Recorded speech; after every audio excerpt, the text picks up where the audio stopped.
What's up, y'all? You know what time it is? It's about to be that time. You know what time it is, people. It's about to be that time. Chapter 1101. Are we taking it back to Chapter 1, Issue 1, Volume 1? Is that what we're doing? Because at the end of the last chapter, Akuma pull it up to Fuchsia Village. So, that's the question of the day. That's what we need to find out. That's what I'm excited to find out. Watch, Oda doesn't even address the Fuchsia Village thing. He just moves past it. It's like, yeah, he was there. You guys aren't ready for that.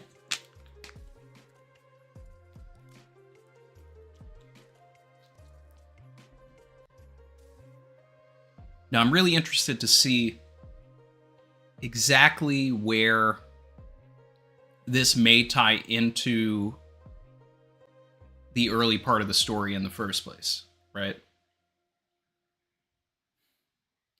Because if we get Kuma involved in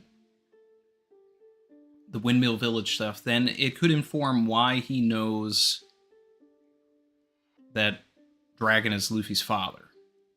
Because he knew that in Thriller Bark. Does he know that he's Nika? Like, has he been, trying to help them the whole time? This is stuff I want to get into. I'm really excited. So we're going to jump into that. Is this the last chapter of 2023? Chat, let me know.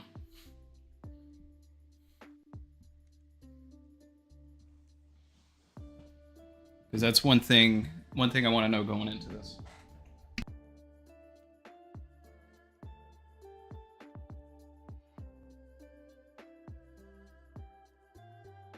And when I say that, I mean, like, officially. The last official chapter.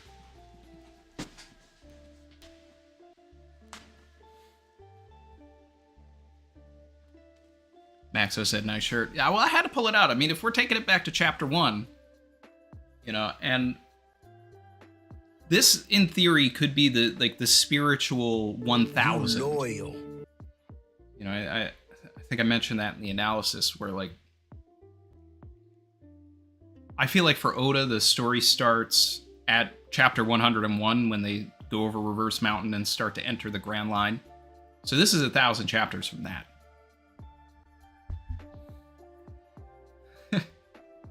Ace2532, member for 16 months, said one more official chapter in 2 weeks. Interesting. Okay, so we're going to take a break. Then we're going to have one more official chapter. Okay. All right. Because one thing I want to start doing, and I'll decide whether I'm going to do it with this next chapter or with the first chapter of 2024, is I want to start turning these into discussion streams where I've already read the chapter. So I want to eliminate the live reaction portion of it. And maybe I'll film that separately and put it up as a separate VOD for members. But I just want to have thought about things for a little bit longer going forward, because it just becomes a lot on Sunday. Like I pack it into the stream here, and then I have to do an analysis and then get everything out by the next day. So if I've already read the chapter beforehand, before I come into the stream, then we just talk about everything.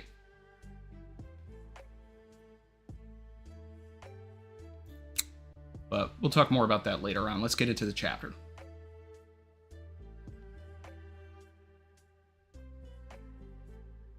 Ooh, get a load of this color spread. Now, this is what I'm talking about.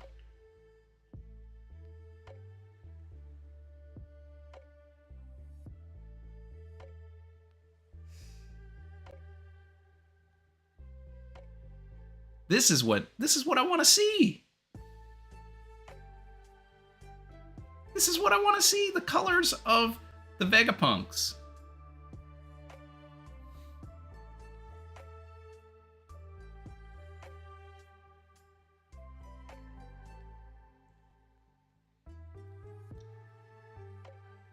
See, this is I love when he does this. And I love how he, like, didn't even bother avoiding the fact that Vega Force 1 is just Gigantor. He's like, yeah, I'm gonna color it like Gigantor also.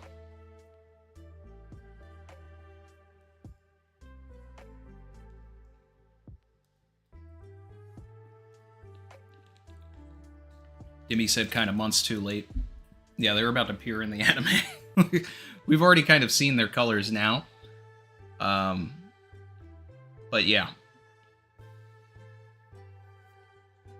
It's nice to see it officially, though. It's the kind of stuff I would have expected on the volume as well, but, you know, we didn't get it. But this is almost like their own little volume cover.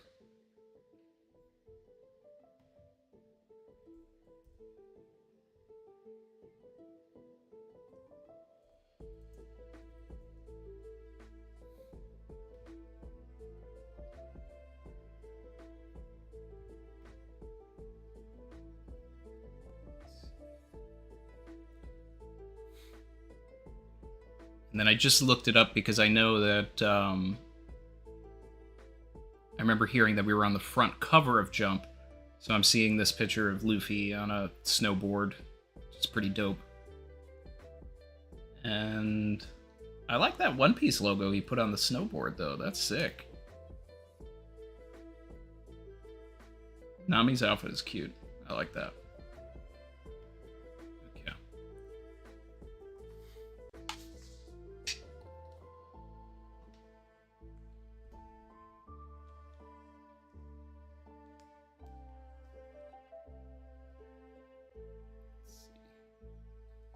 Just getting the OST in my ear.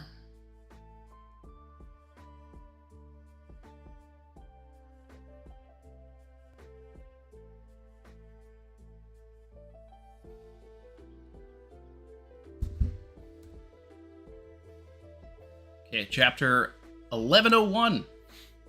To Bonnie. 3 years ago, Mount Corvo, Goa Kingdom, East Blue.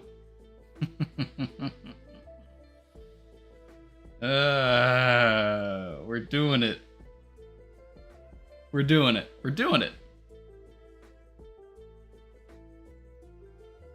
It's literally practicing axe right now. I love this. Like, he didn't just make it up when he was fighting Arlong. He's like, no, I've been practicing this one.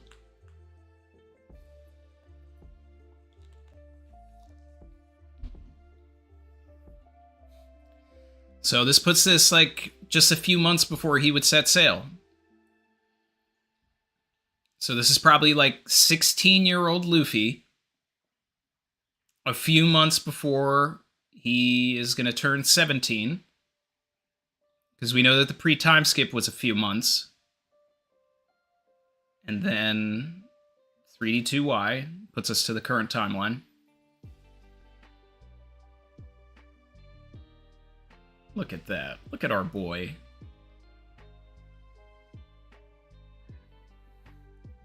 He's really just out here lurking. He's just lurking. He's in the cut just watching Luffy.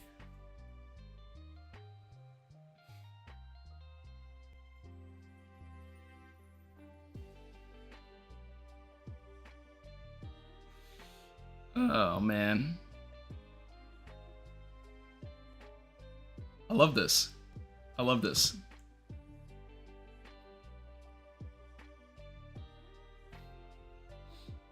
Okay. Ooh. We getting the dragon lore. Let's go. Let's go. Yes. Yes. Yes.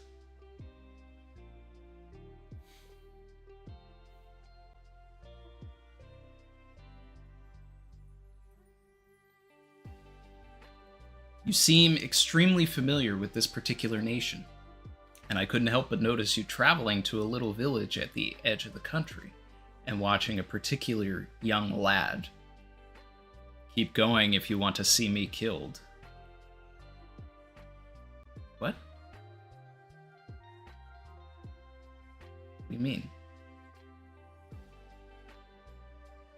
Children are a vulnerability for any parent. That's a weird line. Keep going if you want to see me killed? feel like that's like the line really wants to be, you know, keep investigating further and I'm gonna kill you. You know, like you're barking up the wrong tree even mentioning this. But it's worded really weird. Okay, whatever. Anyway, let's see if Oda explains this. What do you mean? Children are a vulnerability for any parent. Pardon me, I'll forget everything I saw.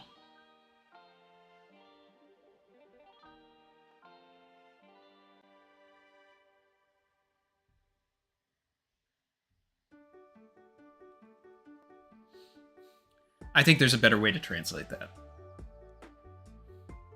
Okay. And there will be times when they can get beat or captured. When that happens, I won't hold back. I'll give him a gum axe no matter who it is. See? Monkey D. Luffy, age 16. Called it.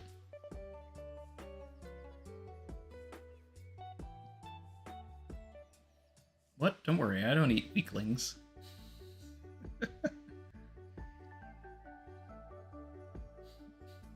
Luffy almost caught him, but he popped away. That was weird. I felt something that made me shiver. Who's there? Is there still a big boss lurking somewhere on this mountain? I'm gonna find it and hunt it before I set sail.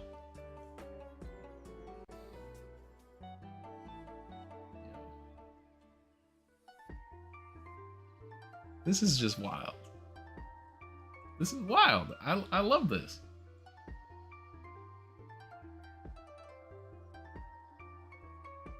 Pirates have pillaged a merchant ship and are now on the run. Sink the pirate ship at once. Pirates came out of nowhere. I'll take the injured to a hospital right now. Oh, Mikuma, what are you doing? Huh? Oh. Oh, I love this. We're getting a like a better angle of the boat. Because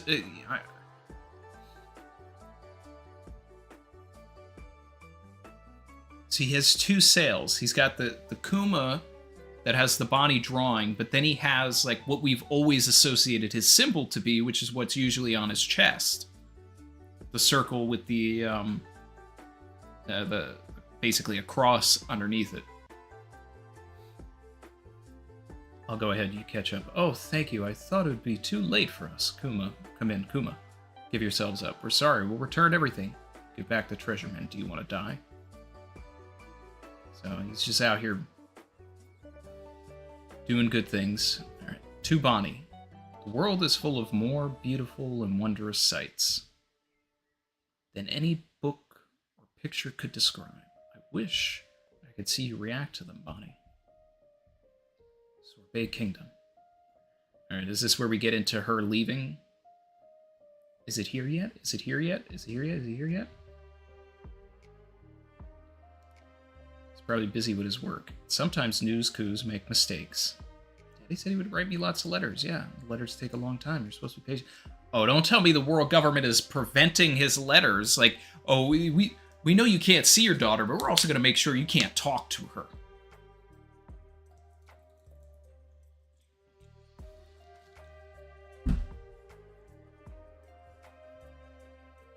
They'll get here eventually, dear. Oh, Alpha. Oh, Alpha's trash.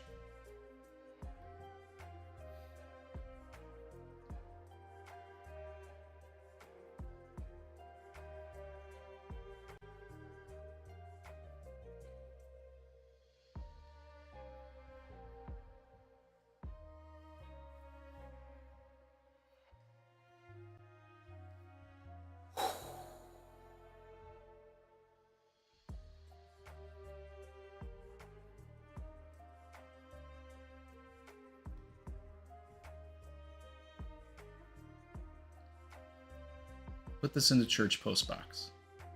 Yes, ma'am. Any letters? Nope, just the paper. Bleh. Another letter, huh? How many is this? Must be about 10 a month. There's been dozens. Surprised he hasn't run out of things to write. To Bonnie. Damn! Not only is she thrown away, she's ripping them.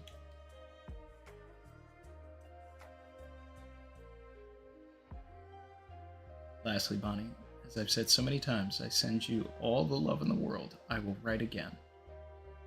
Let's fight, Gyo-Gyo. Again, Bonnie? What about Jenga? Fight me. Distorted future.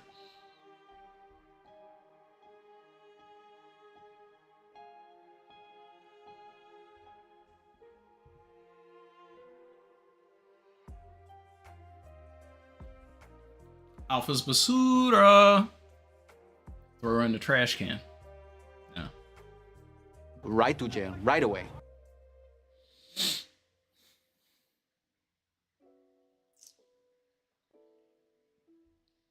Just checking the mail.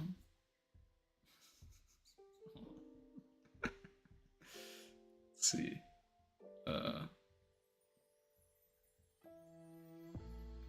I got something for this. Where's that button?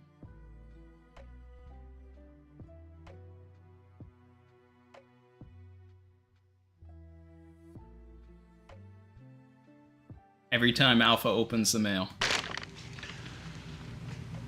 I don't know what I expected.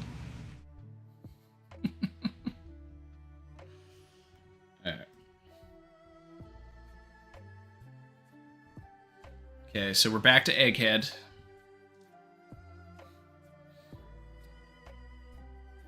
And you've gone and gotten a fresh cut. Alright, so he's finally cut himself up. Hip hip hip. It's so light I could just float away. Are you really going to lose your free will, Kuma? Wonder which is worse off, a clone with her own will or a real human with none? Stop that, Stussy. You are a human being.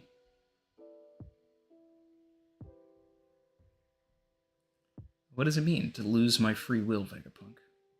However, you might be following your orders from above at the moment.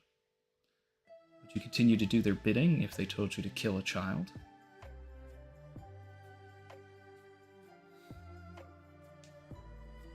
Losing your free will in this research project means losing all of the memories and human emotions you've gained to this point in your life.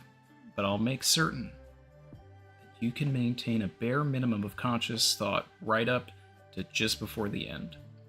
That should give you another year, I suppose. Another letter? I'll keep sending them for as long as I can. I love Bonnie.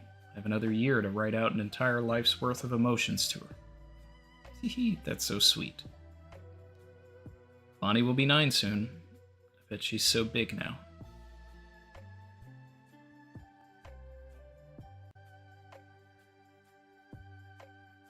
It should be Bonnie will be 10 soon.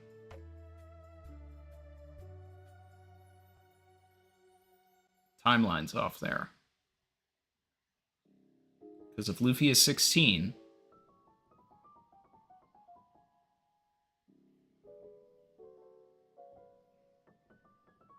then she would have to be like a fresh 10 at Archipelago, if that's the case. Whatever. But she's so big now. Not in that short of a time. I don't know when this letter might reach you, but happy 9th birthday, Bonnie. Writing to you from Vegapunk's lab, and... Bonnie, happy birthday!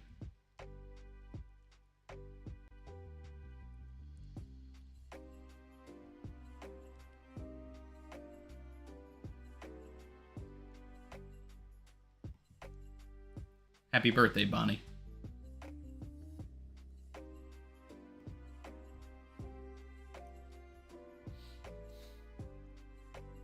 Look, it's one of old Connie's special huge pizzas. Thank you, thank you. All right, she's got that. She's getting that pizza.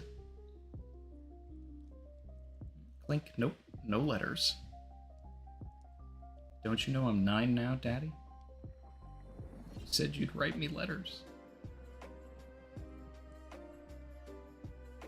Please tell me she finds out. I can't do this, Oda. I can't.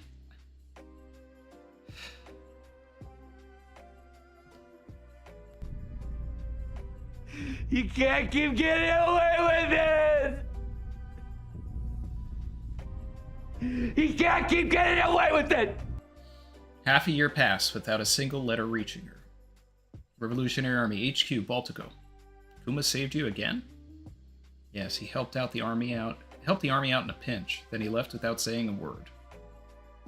That's what Kuma wants, don't go after him. I'm sure he has his reasons. Ones he can't tell us. I'm all better. Look here, the stones are completely gone. I want to go outside now. You can't, Bonnie. We're under instructions to care for you until your 10th birthday. Liar, Vegapunk said I'd be better in a year. And it's been a year now. You still can't.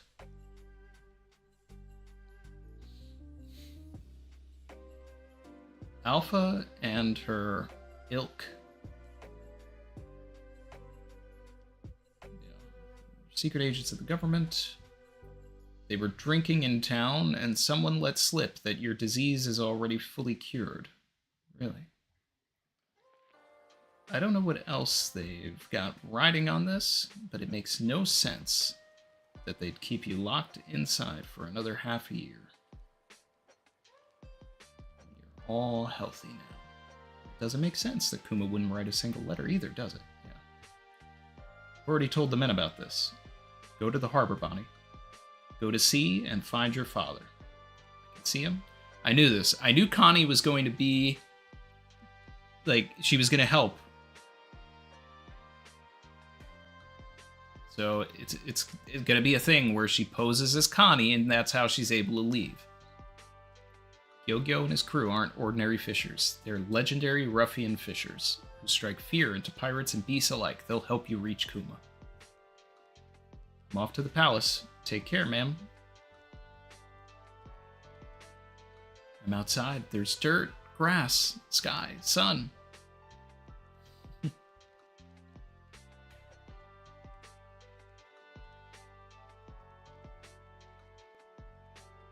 Bonnie's walking in the light of day. It's a miracle. There is a God. To think this day would come. This way, Bonnie. Look at that ship. Oh, man. Gyogyo, tots, potato. Wow. Fish, tots, potato. That's her crew. Look, I'm outside. Where's Bonnie? I just saw Queen Dowager Connie outside. What's going on? It's me, I'm Bonnie. Don't lie to me. Set sail. We decorated the ship like a pizza.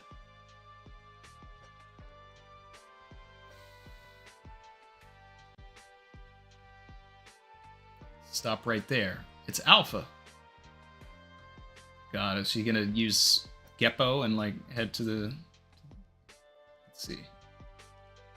If you attempt to escape, I have authorization to use non-lethal violence to subdue you and bring you to justice. This makes it so much easier. She's flying at us. That's the government fighting style, the 6 powers. Okay, yeah, so good. She's... Accomplices may be eliminated. What does Nika look like? Well, no one knows, but... Distorted future? Okay. Bonnie? It is said his body has properties like rubber, and he fought however he fancied.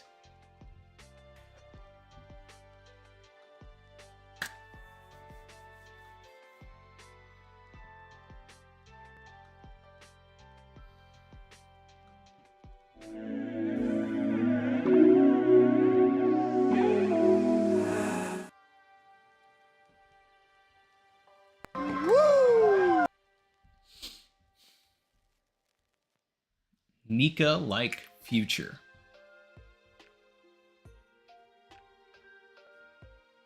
She just hit Alpha with the gear 3rd.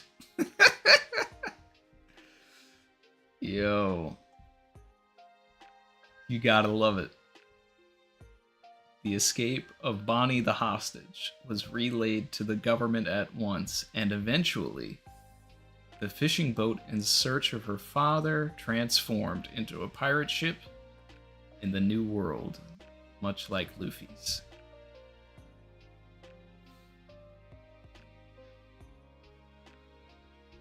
I was hoping I got one more page, but...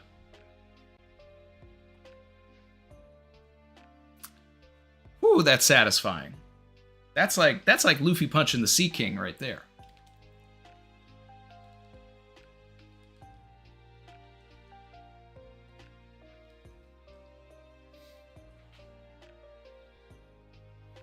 Volkazard said, bro, how is she low diffing a CP agent? Well, remember that Alpha isn't CP9. She's CP8, so I buy it. Like, Oda gassed up CP9 and CP0, not CP8.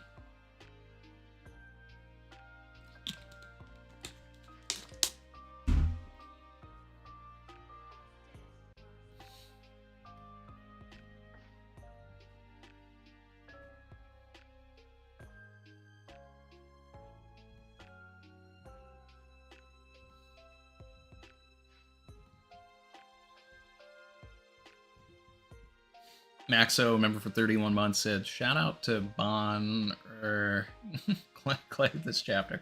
Goated sacrifice. Con Clay. Yeah. Well, I mean, since she took out Alpha, I don't know, maybe nobody really knows much about what Connie did. But she was able to turn into Connie at the Reverie, so it makes sense that she would have probably have been at the Reverie, I guess. You loyal. Shout out to Great Peace, super chatted, said 2024 is the year of the dragon. He's gonna be wild. Appreciate that. As I said, shout out to Abuela Connie. You loyal. Oh yeah, Abuelita.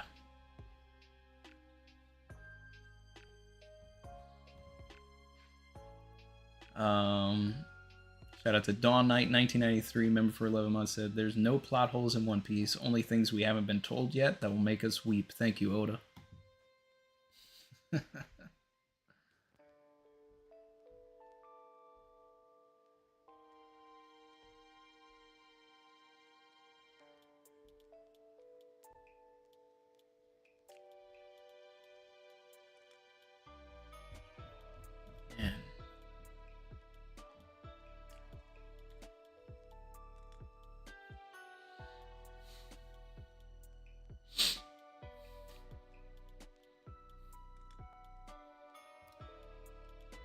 My guy Luke said, a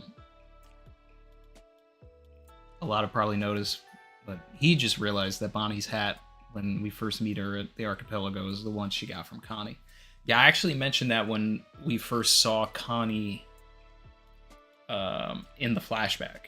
I was like, oh, okay, so that's I was like, that's either a sorbet like style hat or she's getting it from Connie. You gotta love it. Chin said dragon meant to say children are parents' weakness. Yeah, that's not really what got across there. Sorry. Shout out to Ace2532, super chatted and said, now we know the biggest reason why Bonnie was sobbing. She finally got to see all the letters in Kuma's memories. Ooh.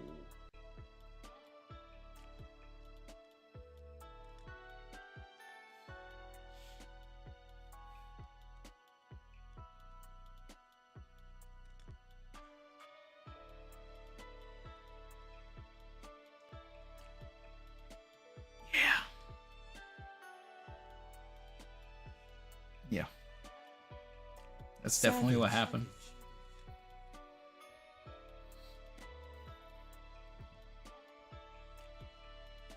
But it's almost better. Like, it sucks that she didn't get them in real time. But if she got them from the memories, then it comes with, like, voiceover and, the perspective. Gotta love it. I wonder if that even came about because he found out that she wasn't getting the letters. But then why would Vegapunk want to stop her from that? No, that wouldn't be the case. They definitely made the paw and the paw room and all of that to have a fail-safe to bring Kuma back. Alejandro Salas said, potato and ribatini are strong, just you wait. I don't know, I'm trying to see what Tots can do.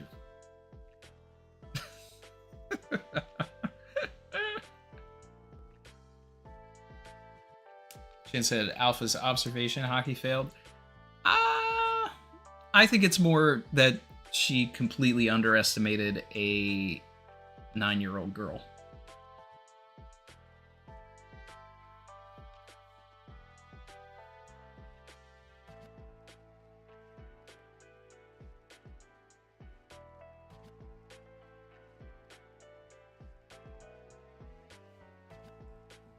Hot's top 5.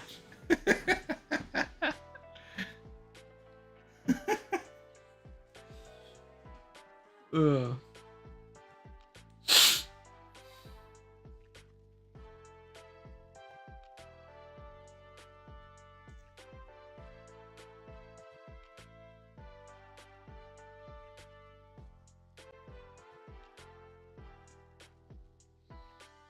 Neil said Gyo-Gyo, Tots, and Potato all got cooked by a Kainu.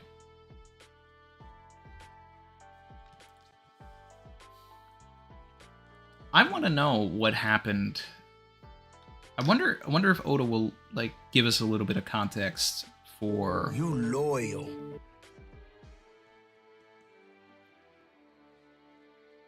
like what was Bonnie's 2-year time skip like?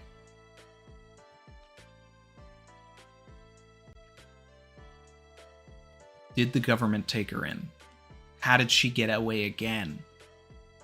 Are we gonna get that here? Because we might. It might be a situation where Oda feels like he's just got to give us everything now.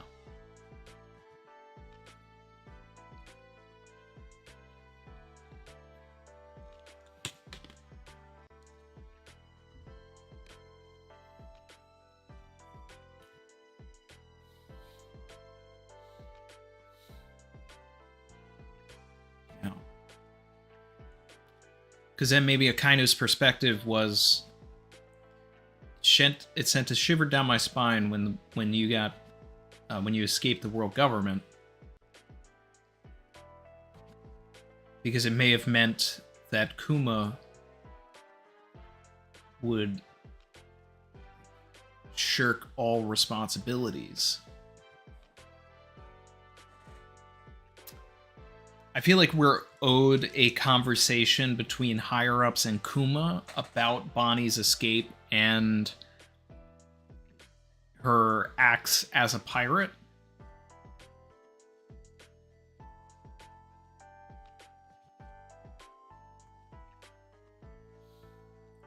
I feel like we're going to get something very similar to what happened with Luffy now, but with Bonnie, where like Kuma was actually there always, sitting there watching her,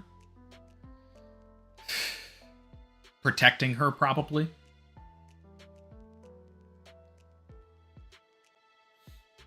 But never interfering. I am the Watcher.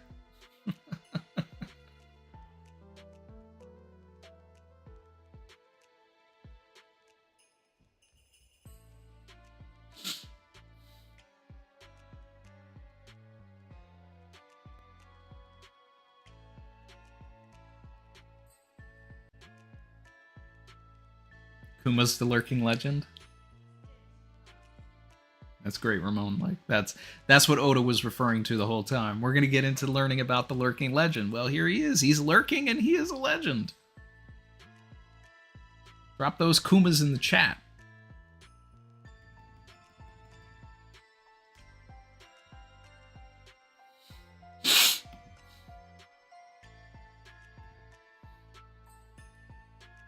Shout out to Dizza, member for 29 months, who said, Bonnie used Gear 3rd before Luffy did. Savage. The implementation of Bonnie's fruits are wild. Can she imagine a reality with any devil fruit?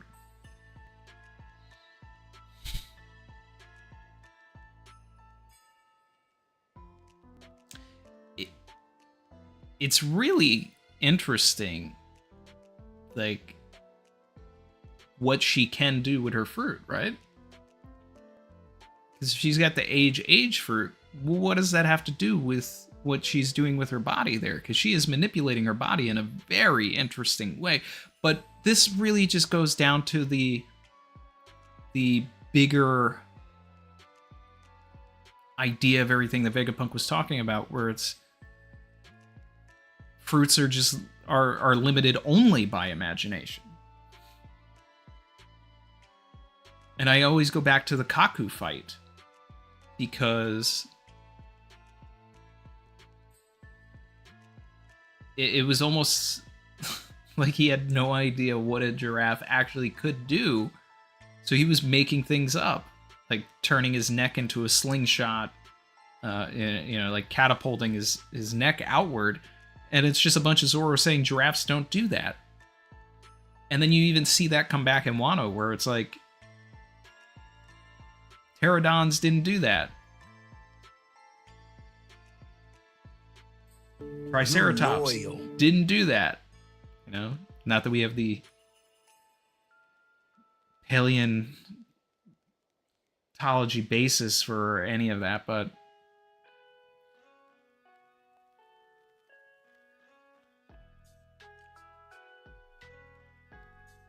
I think you eat a devil fruit and then you think you can do it. Just do it.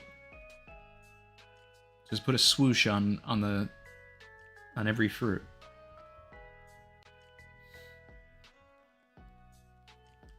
Shout out to Yamil Diaz, who said, my guess is that Bonnie's power is proportional to her young age. As a kid, her future potential is infinite, so she can distort it in any direction.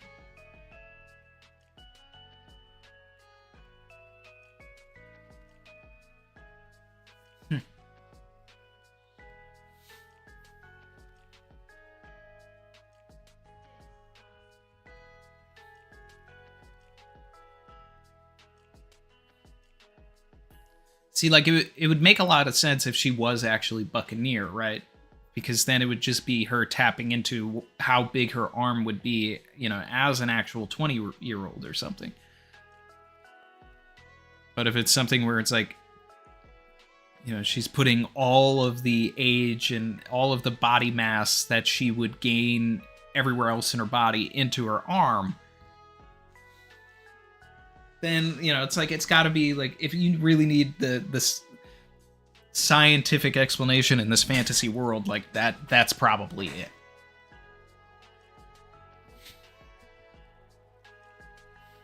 Look at those Kumas.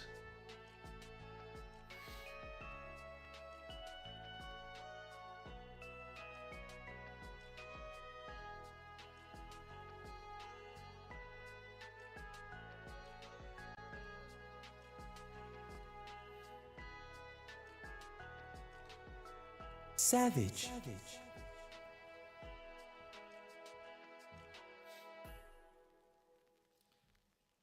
Yeah, Luke, it is sad. They were together at the archipelago. They had the chance to see each other. I'm sure that Kuma took the time to see her from afar, though.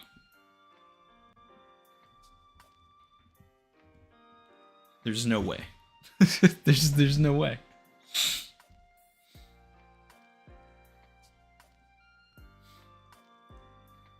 Very motivated, member for 31 months, said yes. Who has a bigger, wilder imagination than a child?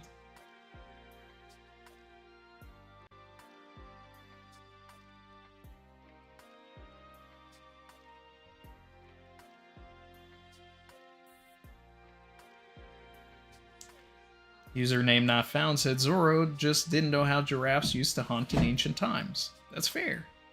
That's fair. We don't either. I don't. Were you there? Maybe they did.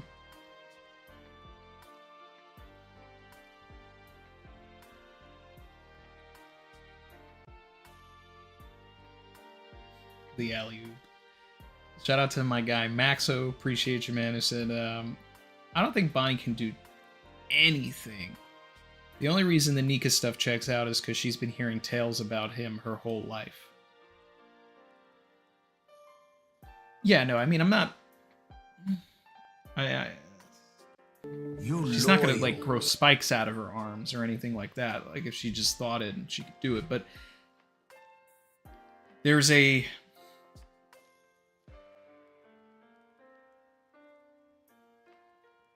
I guess all I'm saying is the rules are malleable. These fruits are malleable. You get a set area of parameters, you know, and then it's just wild. It's just wild because we're seeing people do wild things, and it's just, it has to come down to the imagination explanation. But the other thing too is that might even be why they gave these fruits names in the first place. Like, what if it was a thing where you could do anything? Hypothetically. But then the world government was like, no. This is the age fruit, right? And then suddenly all you think you can do is just manipulate age. But then you get a child here that, like, you know, doesn't feel like they have that restriction. So the names become like shackles on the fruits, preventing you from really tapping into the full potential, because suddenly you hear this name and you're put into a box.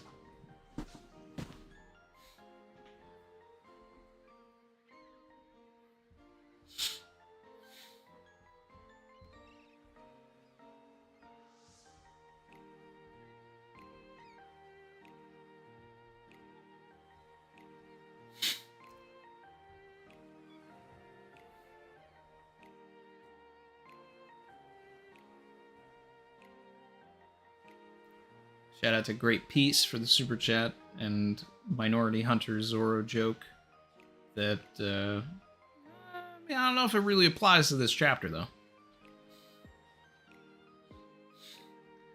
But I guess I was talking about Kaku and King, so Novum, member for 30 months, it said the classic quote, I think I can. Yeah, I mean, it really does come down to that, and, you know, I could very well see something like that being inspirational to Oda.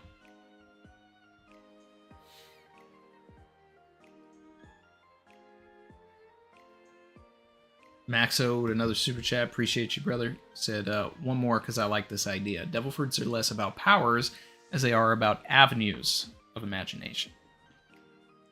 Like, it's, you know, what if the three types are made up? That's just another world government fabricated lie, right? They're all technically Zoans. You can all have these transformations until they decided, no, these transformations are too powerful. Make them think that they can produce or, you know, turn into Logias. And then suddenly, once you break those barriers, now you have things like Mr. Three's able to turn into wax.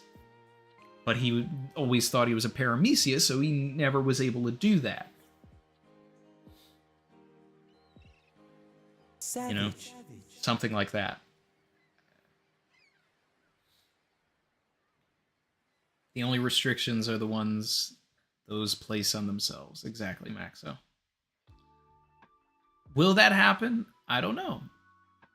But, you know, we've talked about everybody being some form of Hito no Mi in a way after all of the Nika stuff came out anyway.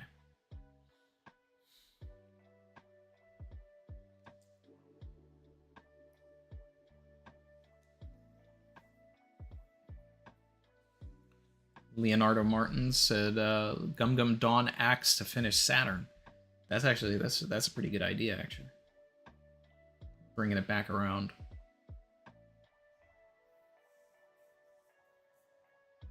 Man's been shackling a lot of people. Shackling a lot of people. Similar to Arlong. Alejandro said, so everyone is mythical Zoan. Kind of, yeah. I mean, I wouldn't be surprised. We still don't know what classification Chopper is. Look at what Robin was able to do in Onigashima. That feels like Hito territory, not Hana no Mi.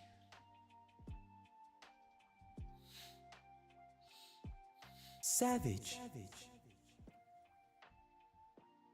Spartan Gibbles super chat and said, Devil Fruit powers coming from imagination also explains all the perfect matches of fruits to users we see in the One Piece world. Too many coincidences.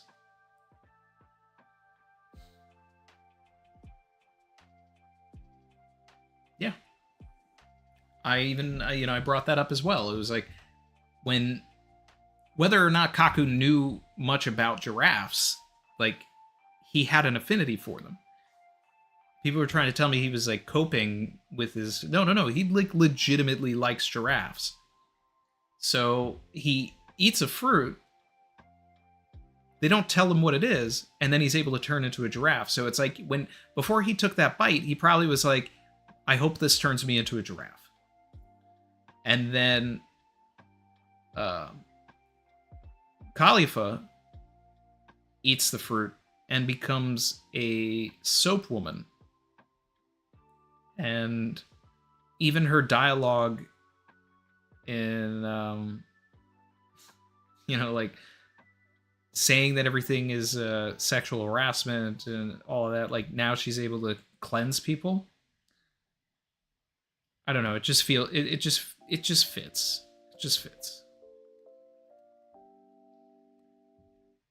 There's so many things in One Piece that it's like exactly like what Spartan's saying here. It's like you look at somebody and then they have their power and it feels right. It's like Enel. He's got a god complex and he also has lightning powers, which comes from the sky. It may be a thing where before Crocodile ate his fruit, he learned about Alabasta and, what type of country that was and what's buried underneath it potentially. So when he eats his fruit, he's always thinking about sand and everything, and then he becomes the Sandman.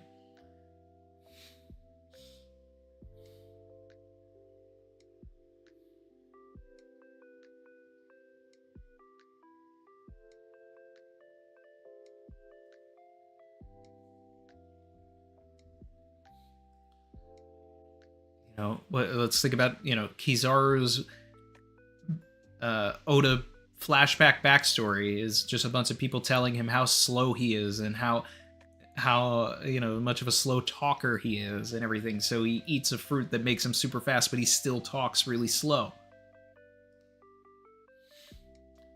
Things like that. It has to be something along those lines. I can't see it any way else. Vegapunk, like the biggest brain in the world, has the brain fruit. Before he ate the fruit, he probably, wanted to expand his knowledge even further. And that lust for knowledge, that thirst, that hyper want, that hyper fixation manifested into exactly what he wanted. Bonnie being told, like, you can't go out to the sea until you're 10 years old. Like, every moment of every day is just, I need to be 10, I need to be 10, I need to be older, I need to be older, I need to be older, I need to be older. And then, magically, she can be whatever age she wants to be now.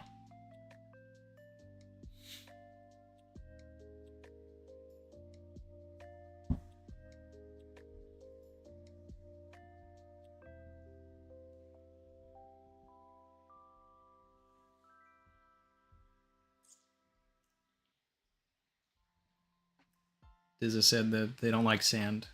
It's coarse, and it gets everywhere.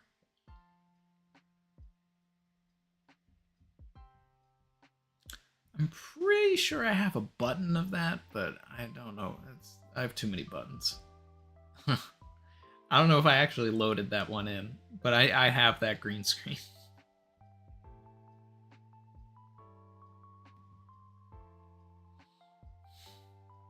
Maxo said we could literally talk about examples for like 10 hours and they'd all reinforce this idea.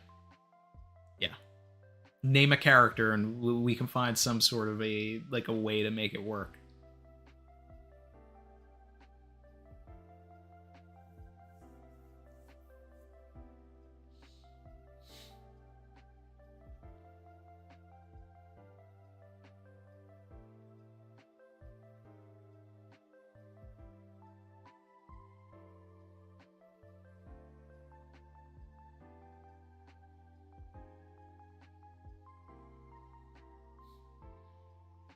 Brock would rule Tatooine if he was in Star Wars.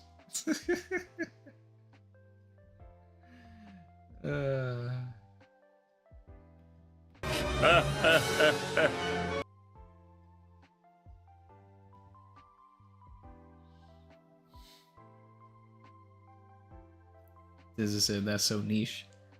Bro, the amount of niche things I have.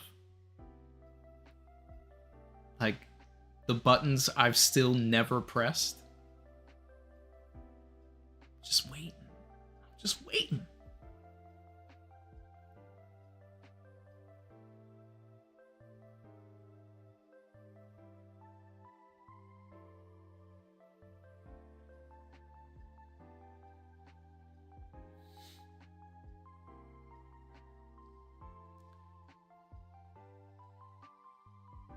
And said that Ace novels, context of Ace's fruit, and the immediate function it offered to a situation.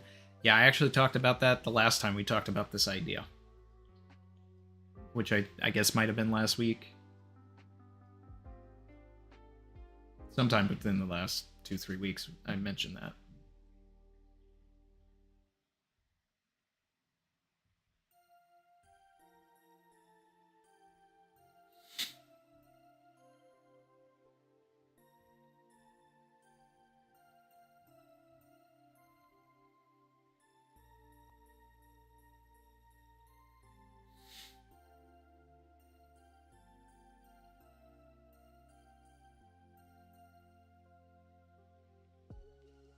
You loyal. Shout out to Eric Veltri, member for 16 months. Said, howdy Captain, happy Sunday. I love the discussion so far. Thoughts on Luffy's fruit being connected to his true dream? Ooh, well, I mean, you gotta bring it right back around to Luffy, don't you? I mean, that's what's fair.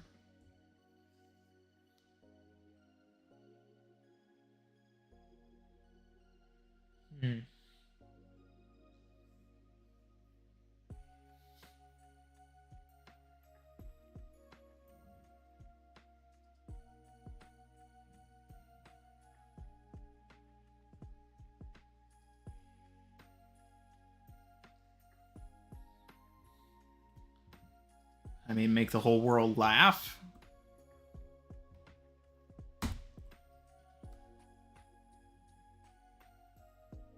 I don't know.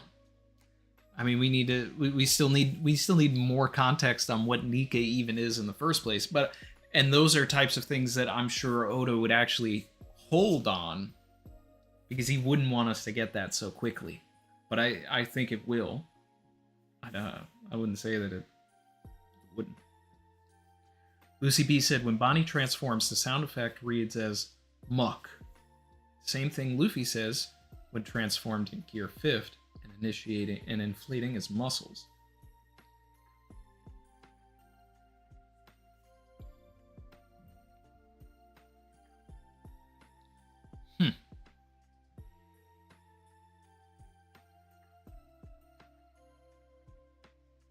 Interesting.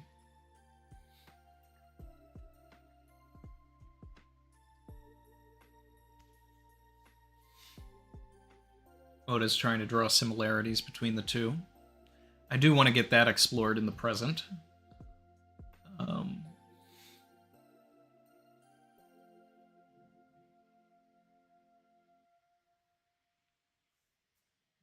No, Kuro, I'm not saying that Bonnie is turning into rubber either.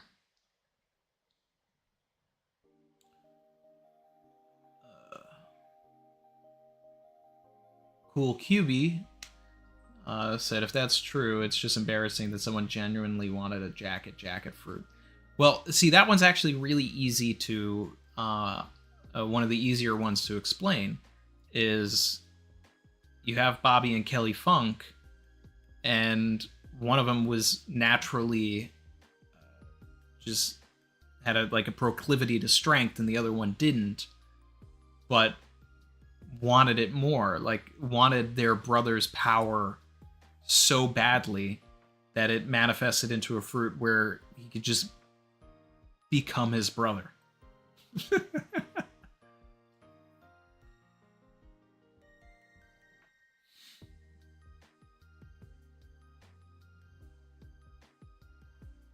Mookie.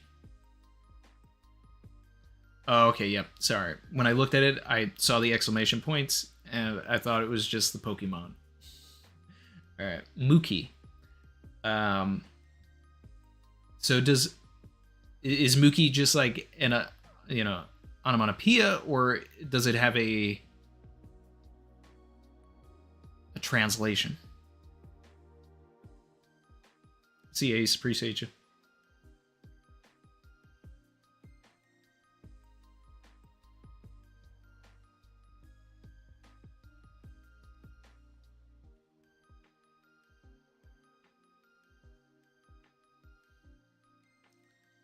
I feel better, Lucy.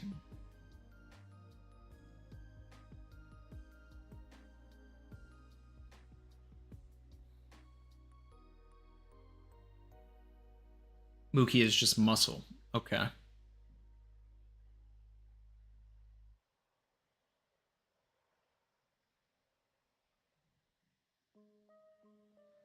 Ah, okay. When I watched the episode, wasn't that what Luffy was saying? Like when he made his muscles, he was going like Mookie, Mookie, Mookie, Mookie. I think that's what he was doing. So he was just saying muscle, muscle, muscle, muscle.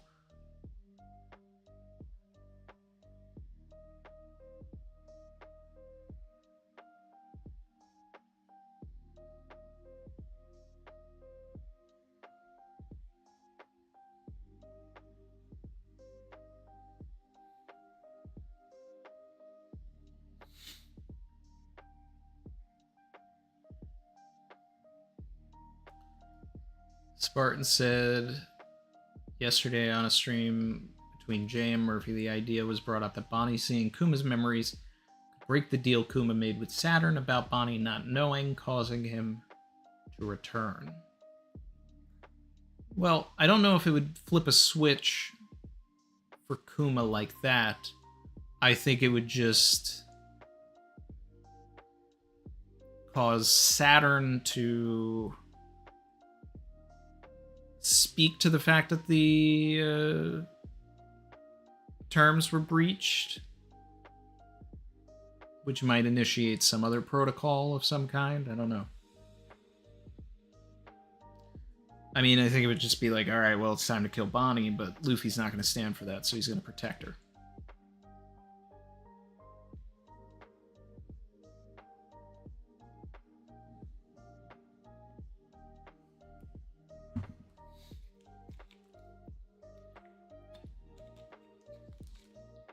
I buy if Bonnie is a Hito Hito no Mi.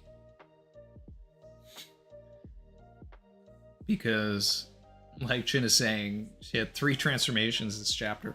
But, I mean, in general, she's had 3 transformations for as long as we've, known her anyway. Old,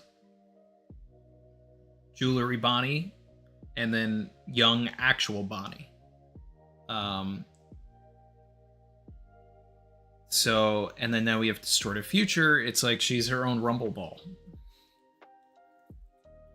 But we've never seen, like, 40-year-old Bonnie or, something like that. It's always these extremes.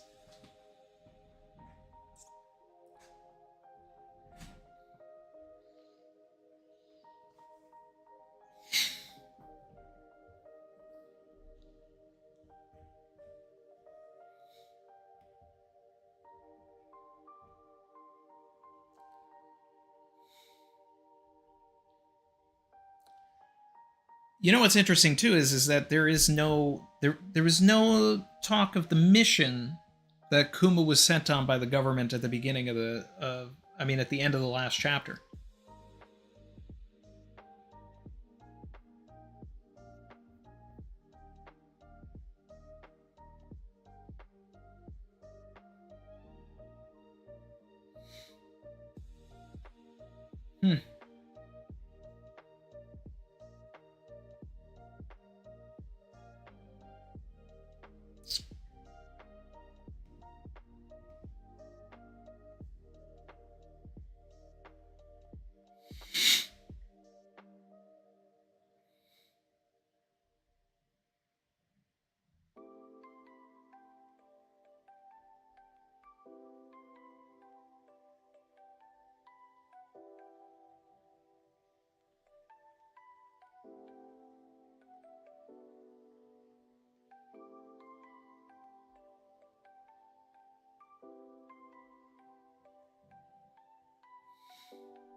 To catch the pirates that attack the merchant ship.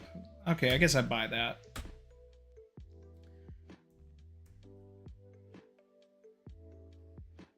The flashback in the middle of Kuma watching Luffy made me think that Kuma was like hanging around a little longer, but it's actually all one quick thing. He does the axe, and then Kuma disappears after Luffy like sees that he's being watched.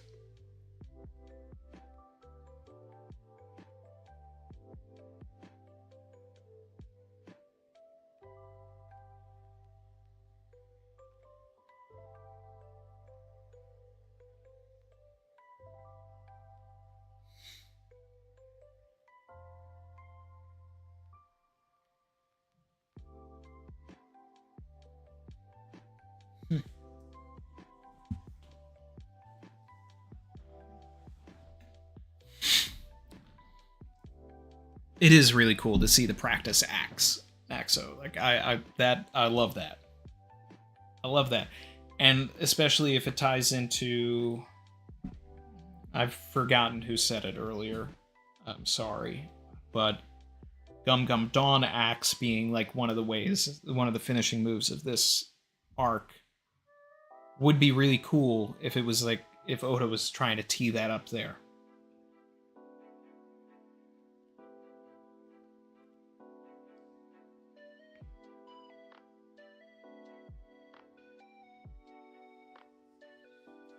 Shout out to Vern Spitting. Said, can we get a like spike, y'all? Almost 300 in the chat, but only 100 likes. Come on, people.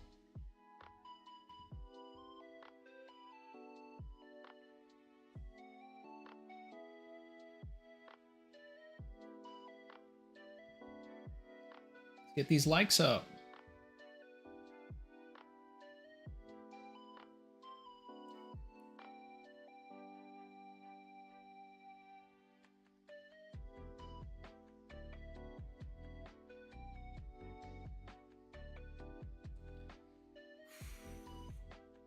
Ramon Spitting said, let Luffy chocolate crush the spider that thinks humans are insects.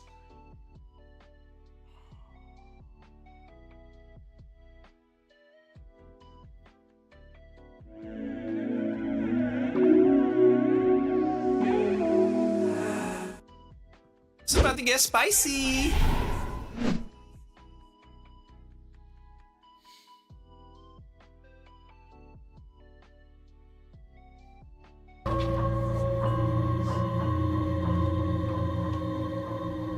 Someone cooked here. She said, nah, I'm gonna squash it.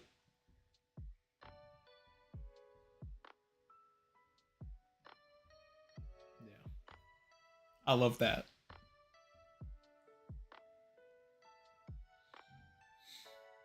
I love that.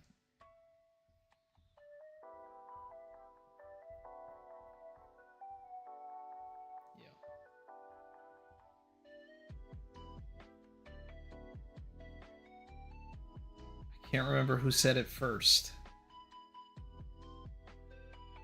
but I think they're right. And Ramon definitely sold me on it, like even more. Even though I don't want Luffy to be the one that beats Saturn, now I do, just because of that.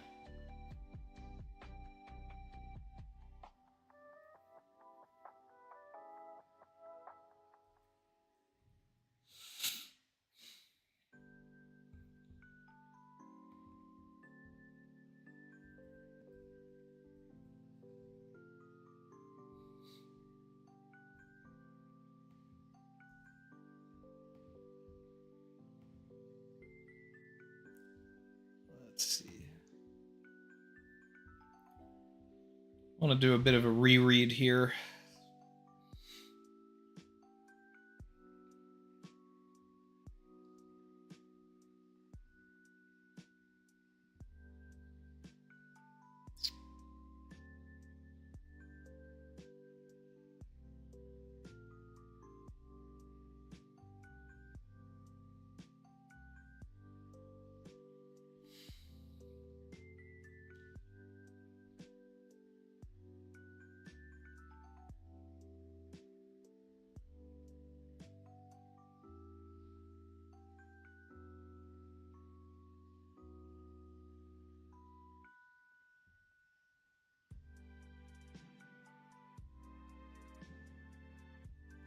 You know, it's an interesting ideology from Dragon.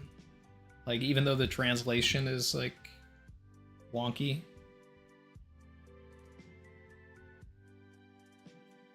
but Dragon thinking that just having a child in general is a weakness. But I wonder, but is it birthed from whoever the mother is? Like, does he blame Luffy for something that, like losing the mother?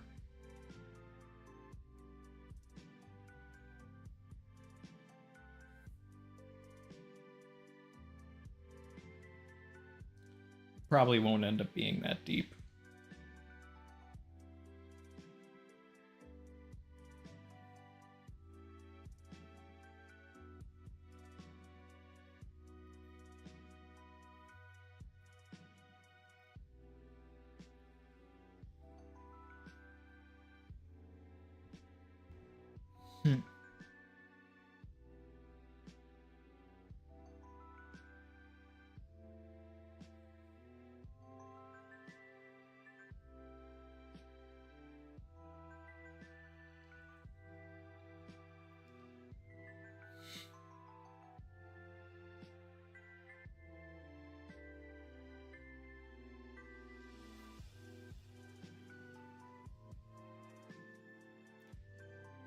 Maxo said that I think having a child isn't the weakness, but exposing the connection they have would become one.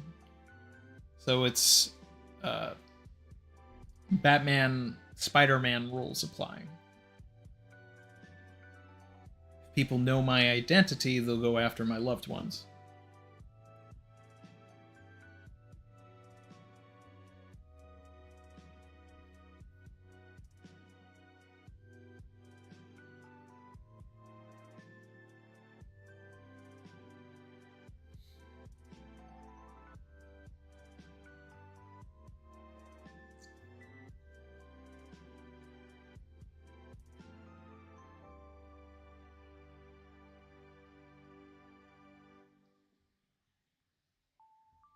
Chrissy thinks it has to do with Garp.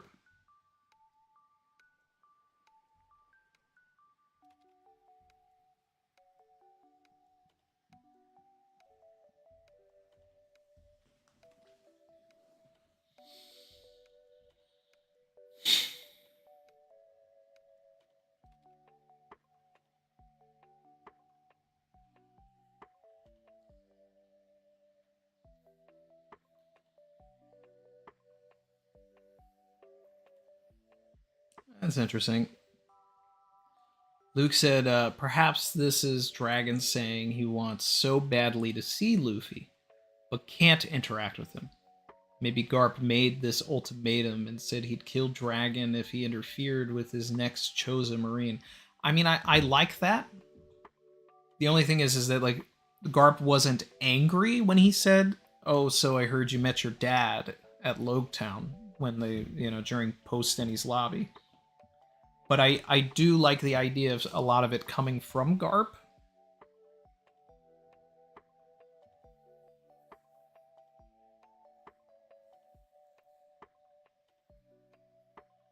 But it's also interesting if Dragon knows about Ace and Ace's connection to Roger, and that, you know, they went and hunted down Roger's child. So he's worried that they would do the same with his child if they found out that he had one. But then that creates a plot hole and paradox, because it's like, well, then wouldn't it be protected because Garp is the hero? Or maybe that is part of the ultimatum, is that they have to keep him hidden until he's old enough to prove that he doesn't have to be killed, because Garp will fold him into the Marines. So it's like Garp's whole motivation to make Luffy a Marine is so that the world government doesn't kill him because of Dragon.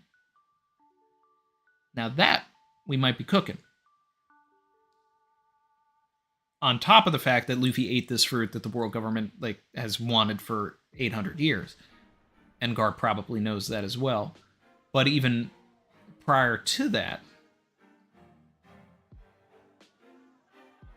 Huh. Yeah. So Garp's whole thing, like, you have to be a Marine, you have to be a Marine. It's his way of protecting both Ace and Luffy.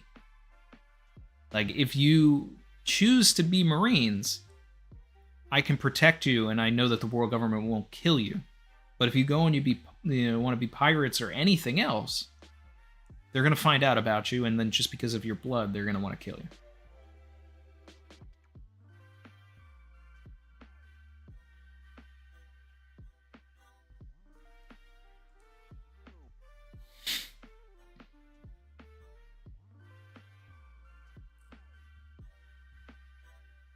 Sparring Gibble said Garp might have taken Luffy with the deal that Dragon can't get close as long as he's still running the revolutionary. So I don't think, you know what, I could see a scene, but I don't think it's an ultimatum. I think it's a privileged scene between the two of them where Garp just kind of sits Dragon down, is like, look, if you're going to do this, then you can't see the kid, because if they ever find out that you guys are connected, they're going to do what they did to Roger. They're going to try and hunt him down, and they're going to want to kill him because you're directly opposing the government, and they're going to want to extinguish that bloodline. So it may be like PTSD from Garp, knowing what happened to Roger as well. May be all Garp's idea. But not like, hey, you need to do this or else I'm going to something. It's like, I think their relationship is a little, I don't think it's as tenuous. I think he's upset with Dragon for not staying with the Marines. But he's not like, I don't talk to my son, because clearly he does. So it's more pragmatic. Like, okay, you can't do this, or they're going to figure it out. This is the only way to protect our family. And it's even deeper if Garp is actually trying to oppose the world government as well. Which I still hope is the case. Shout out to Ramona Vila, who said, you are overcooking. It's just a parallel with Kuma. His daughter is used to blackmail him. Same, Dragon would gave up everything if people find out. I don't know. I don't know if I'm overcooking. I think I'm cooking.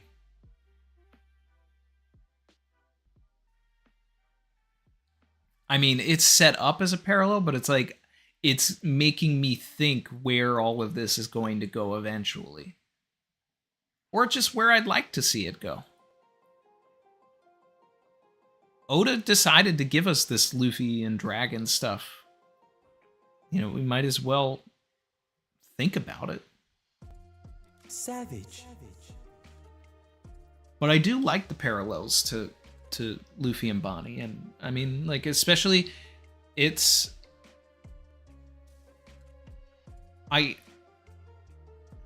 for something that is supposed to essentially parallel chapter 1, right? At the end of chapter 1, Luffy punches the Sea King. At the end of which was like the main opposition in his childhood. And at the end of this chapter, Bonnie punches Alpha, who was the main opposition in her childhood.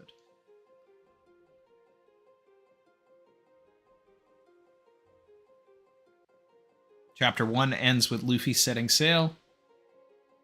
Chapter 1101 ends with Bonnie setting sail, which we did talk about. Like, if we were going to like really do all of these chapter 1 parallels, that's what we would get.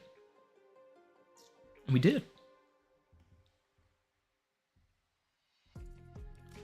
Jacob, I don't think that Connie was punished because the guards at the Reverie didn't try to capture Bonnie when she was pretending to be Connie. They were just like, oh, look, it's Queen Dowager Connie.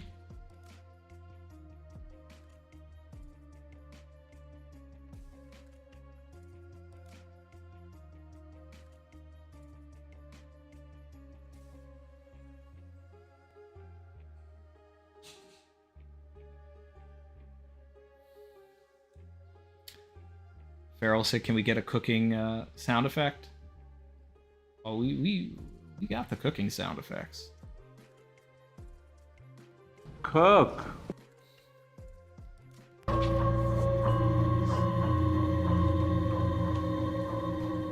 Someone cooked here.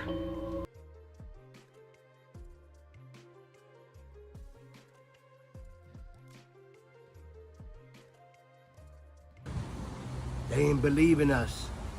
God did.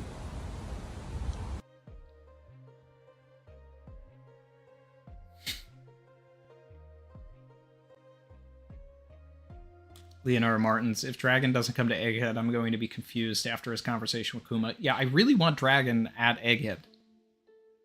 Like, more than I wanted Dragon and Wano. Like, I feel like it's appropriate, but it's also geographically impossible. Because he's in the Grand Line, and as far as we know, cannot teleport like Kuma. But if he is Wind and he shows up, but it's like, I don't just want Dragon, I want him and the Revolutionary Army pulling up. I want Sabo and Ivankov to be there when Kuma touches down. Because if this is the end of Kuma in the first place, like, his team should be there.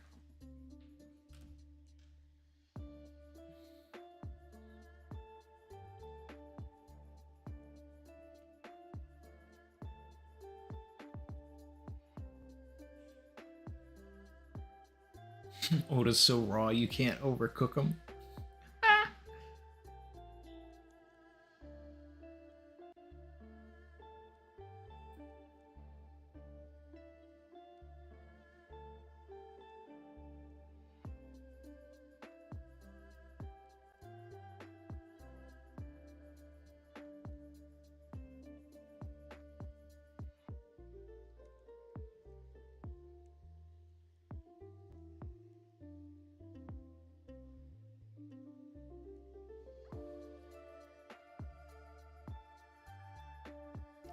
Brandon said, got here late, Captain.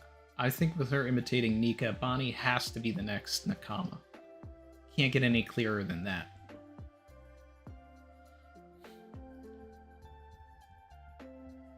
It's a fun possibility.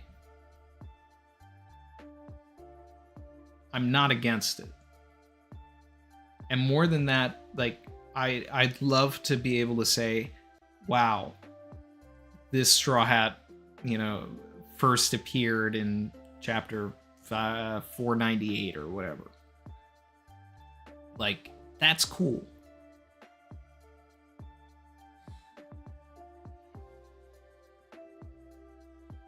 But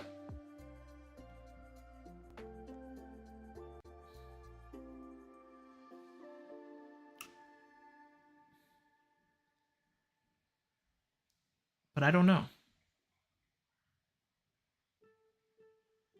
I don't know, you know? It's... I mean, it's kind of interesting if, you know, Kuma did all this stuff to protect the Straw Hats and everything, and then they're like, all right, well, we'll protect his daughter.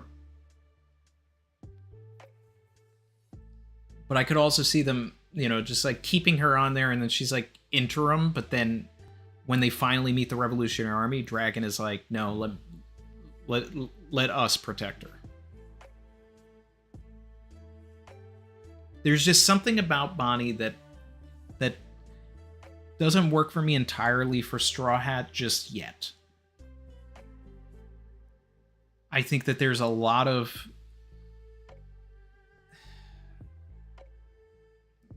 arguments for,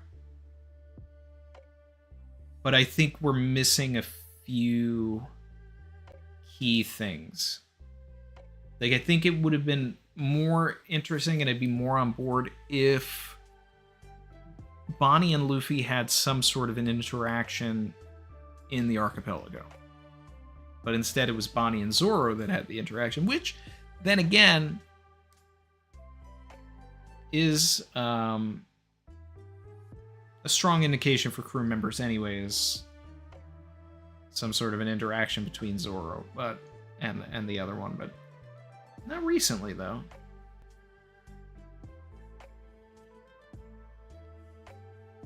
That kind of stopped after Brook.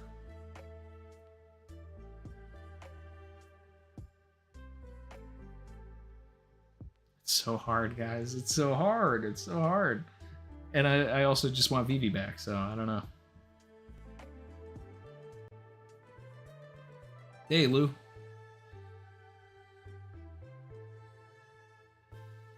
Blue wants more Grand Fleet over more Straw Hats.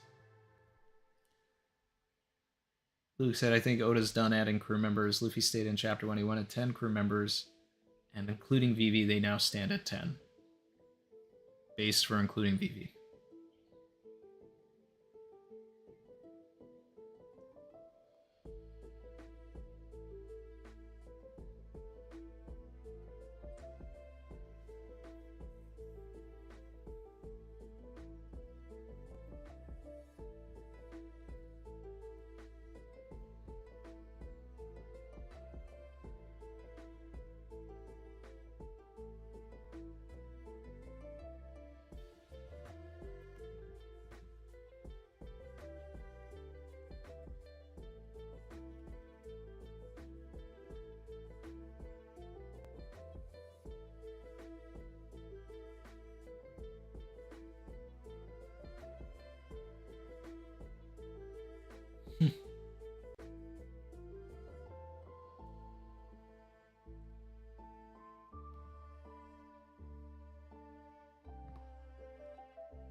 New chapter in 2 weeks.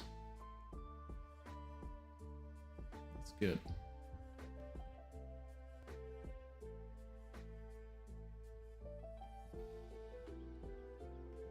So what'll that be?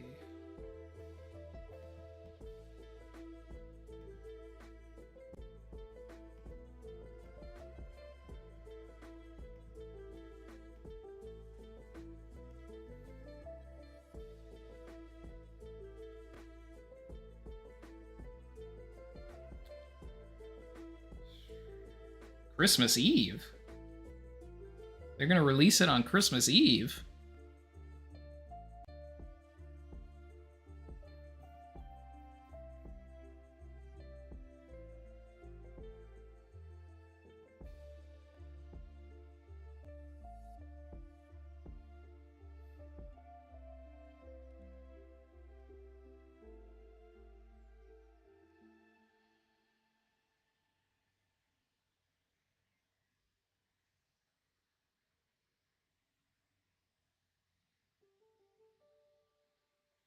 Wow.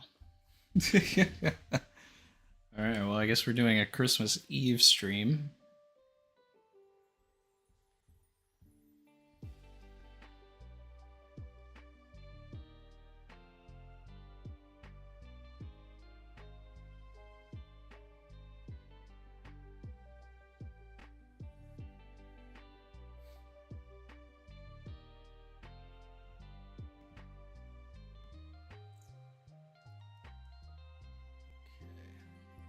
I'm just doing a quick reread here, checking some things out.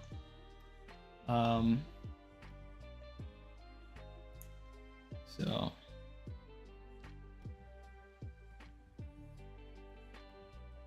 since that chapter is going to come out on Christmas Eve, that Christmas Eve stream is just going to be a discussion stream. It's not going to be a reaction. I'm going to read it separately so that I'm not spending, 20, 30 minutes reading it when everybody's got, like family things to do. Like, let's just get into the conversation of it. And because I do want to hang out with you guys, but I also want to respect that everybody's, might have other things that they're doing.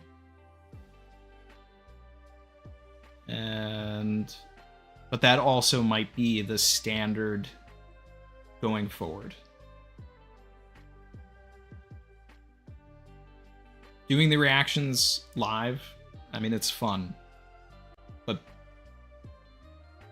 trying to do everything on Sunday it's past year has been kind of stressful that way.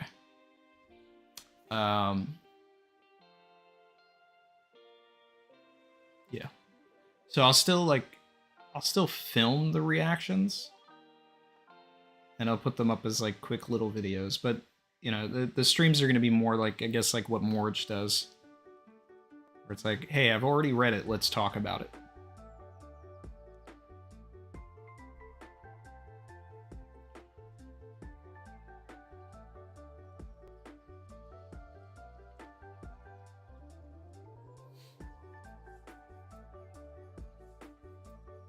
Spartan Gibble said Vivi can form the West Coast Avengers version of the Straw Hats. Is there a West Coast Avengers? I thought that was like the West Coast Titans.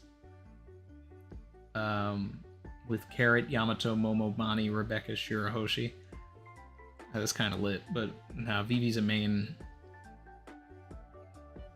crew. Brandon asks, am I finally happy that Dragon has credibility as a dad?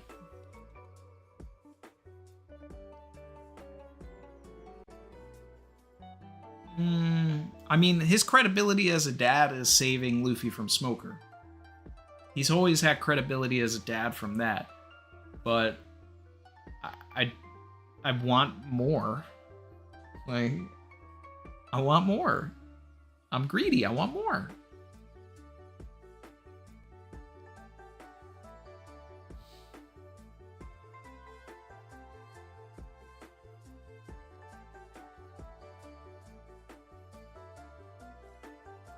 Barry said Savage Christmas Party. You know it. Yeah. And it'll be Chopper's birthday.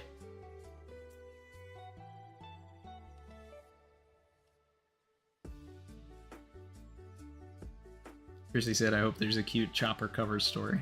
That'd be fun.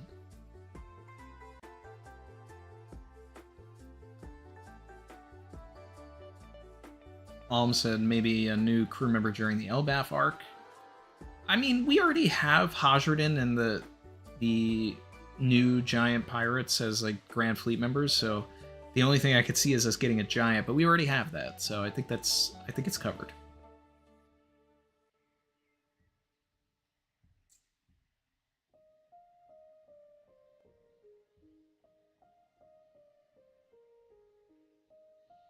I'm definitely gonna watch Jay's video on Dragon though.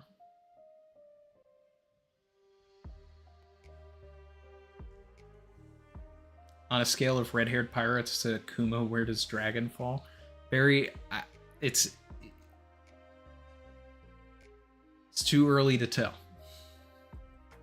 Like, let's actually involve Dragon in a main story, and then we'll be able to see.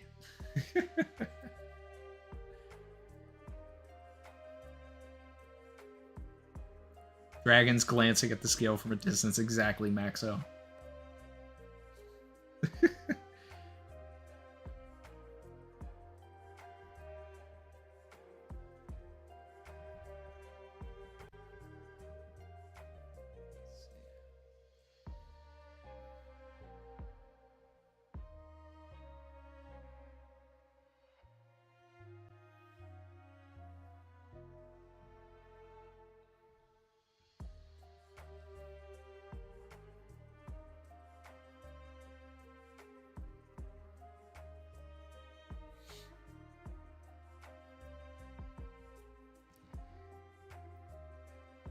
I like that Oda, he incorporated things of like Bonnie.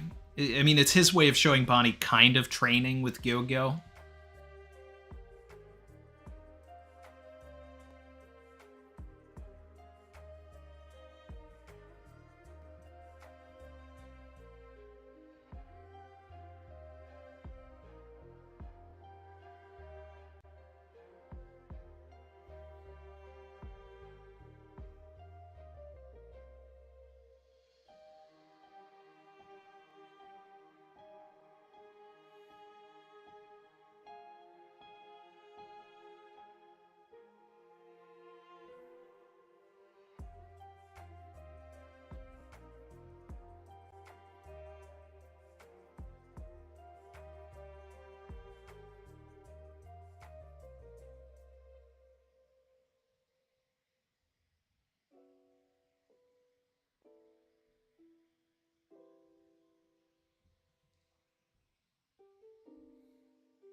You know what? I think I skipped this page on the read, actually. I don't think I actually read this page. Or I only saw the part where it was like, it's time for your medicine, Bonnie, huh? Strange, I could have sworn she looked like a giantess. Hate the medicine, it's yucky, that's how you know it's working. Only she knew it's just bitter syrup. Old Connie, why is it bad that they find out about Bonnie's powers? It's just in case. A wise hawk hides its talons. Navy Science Division Laboratory 8. That's amazing, Doctor. It's already done. After this, I'll just use island clouds to make the lab and brain float. The truth is, half of what you see is actually a hologram. This had been my plan for Punk Hazard too. Truth be told, yeah, no, I definitely never read that Vegapunk part.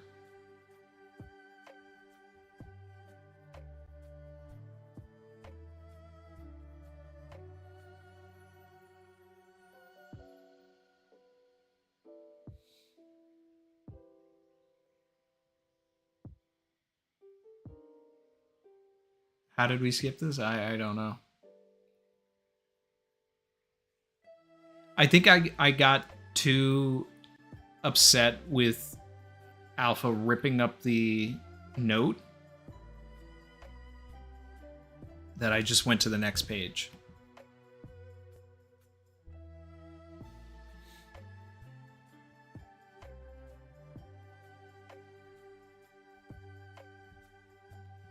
Went right to the Stussy and Vegapunk panel.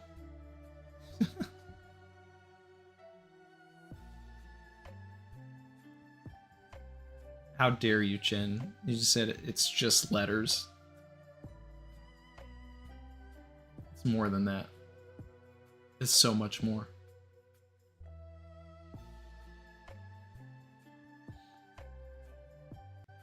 So many people in the chat saying that they're sick. Like, come on, savages. Get better. Feel better.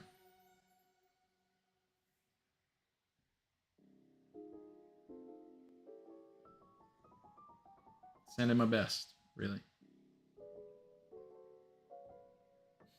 Is everyone sick? Run a poll.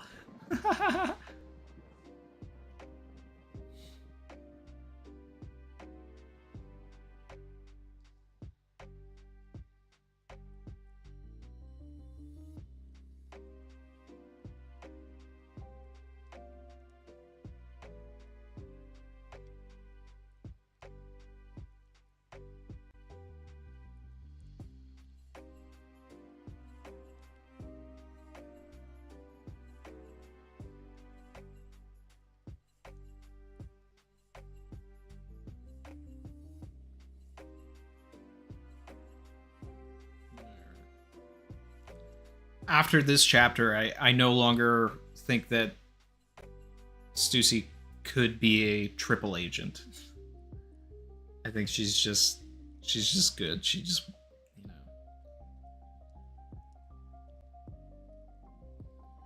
she's not gonna like have another turn where she actually puts Vegapunk into the government or anything.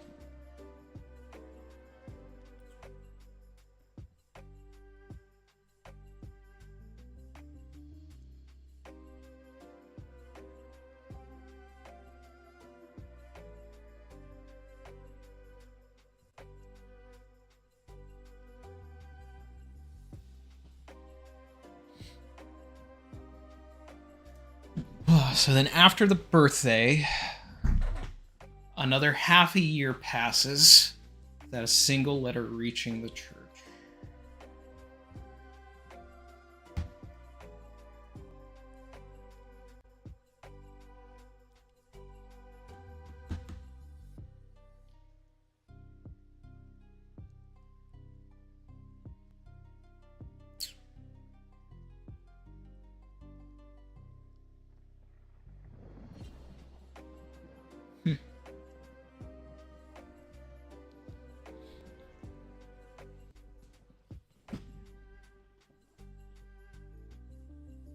Then she's 9.5.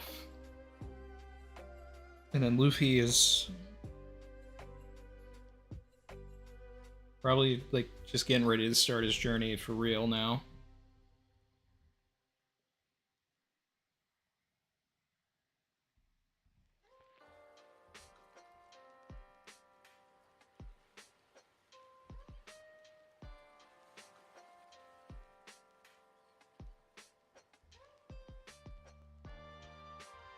Barry said, we'll all be better before the Savage Christmas party.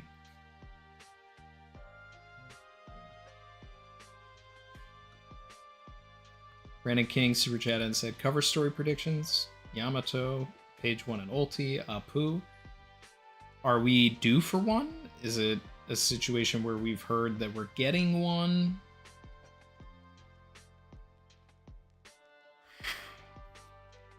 I mean, if Oda wants to tie things into Wano, then I could see a Yamato cover story. Where it's like everybody patching up Wano or something, but...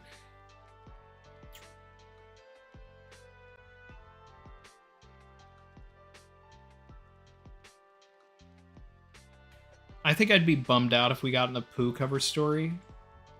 Because I really just don't care about where Apu goes in the story now. I think he was well serviced in Wano.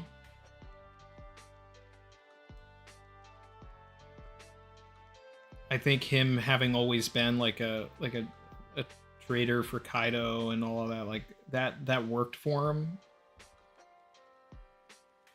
He's good.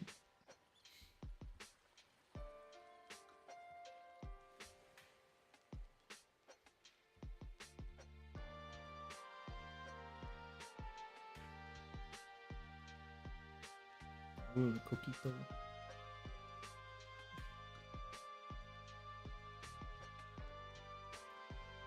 Just talking thoughts on what I expect for the next one.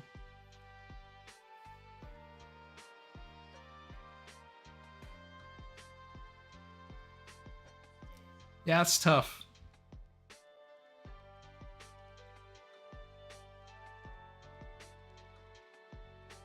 Like, if we were ending Egghead, I would say a Bonnie cover story if she, didn't go with us or something, but...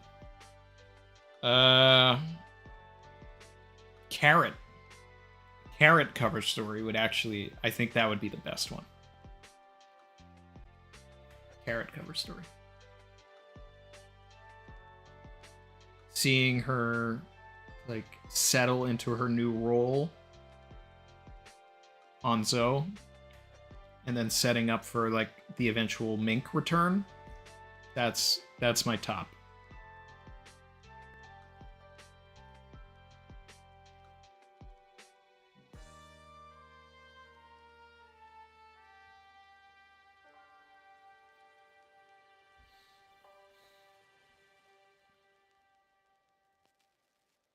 Sparring Gibble said, not gonna lie, Kuma saying he wants to fit a lifetime of love into his letters for Bonnie got me choked up on my first read. Kuma is a phenomenal character. He's top 5. He's top 5. There are not many characters in this story that have been fleshed out to the level of this character, and there's even more layers to peel back.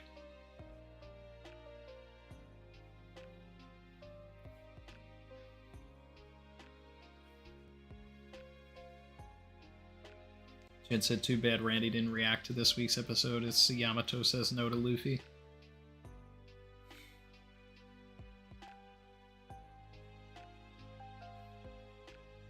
Well, I heard the anime was going on a break, so that's why I didn't do a reaction. So I thought the last episode was the last one until like January 7th or something. Lou said, literally best dad, kindest dude around, love him. The way he got catapulted in my top 5 is insane. He was always top 10. And he was probably like number 6, so it's... he didn't have to go too far for me.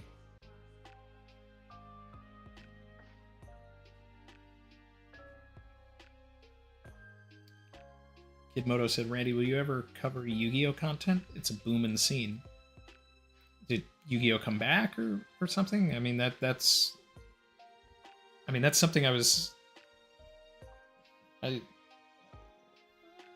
I mean, I wouldn't say it was like one of my top or anything like that, but like I was like,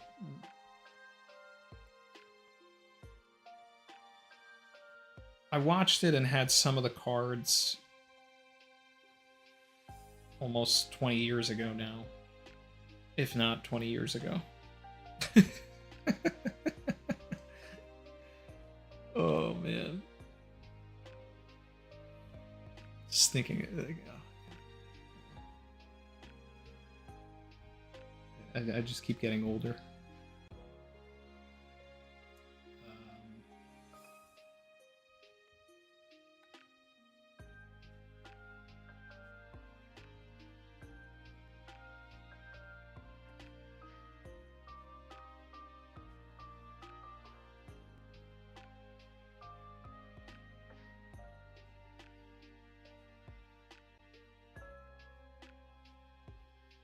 Lucy said next episode, Rayleigh.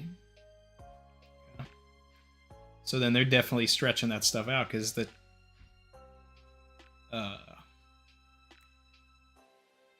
preview for this episode that came out had Blackbeard and Hancock and Kobe and all that. So they didn't do the Rayleigh part of it.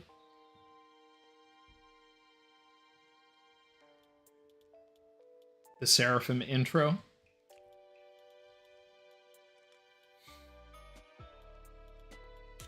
I do want to see what the Seraphim colors are, because I'm definitely worried that Toei did not give them the melanin that they deserve.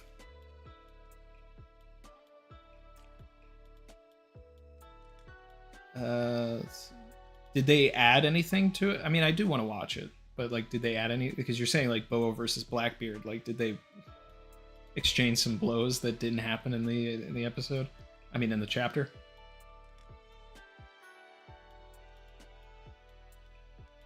Yeah, Chin. Alpha's like bottom 5 now. Like, legitimately bottom 5.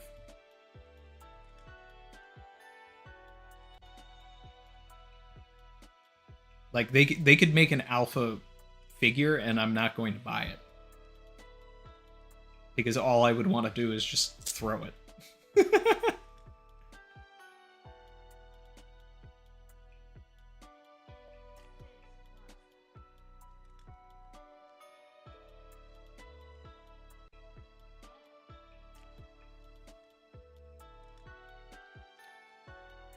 Jurica said, what do you think how far we are from the ending of Egghead? I think we're on our way or in Elbaf by 11:15. Even with the flashback going as long as it is, I don't think we have a lot of Egghead left.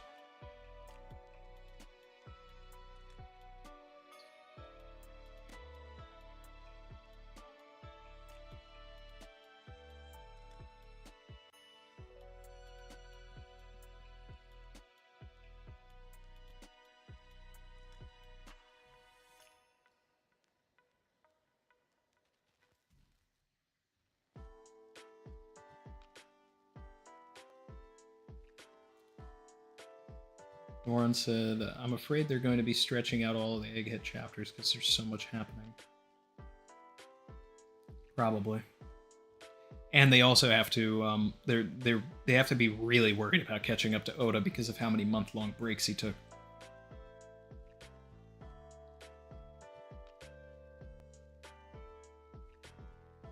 How do I rank this year for One Piece? I mean, one of the best ever. I do want, like we did last year, after this next chapter, I do want to do like a 2023 like wrap-up stream with Chrissy, like we did last year.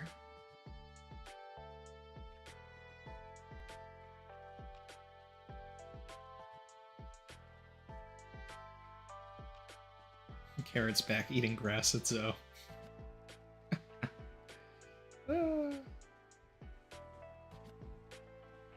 Lucia scene will be in the episode of on January 7th. Okay.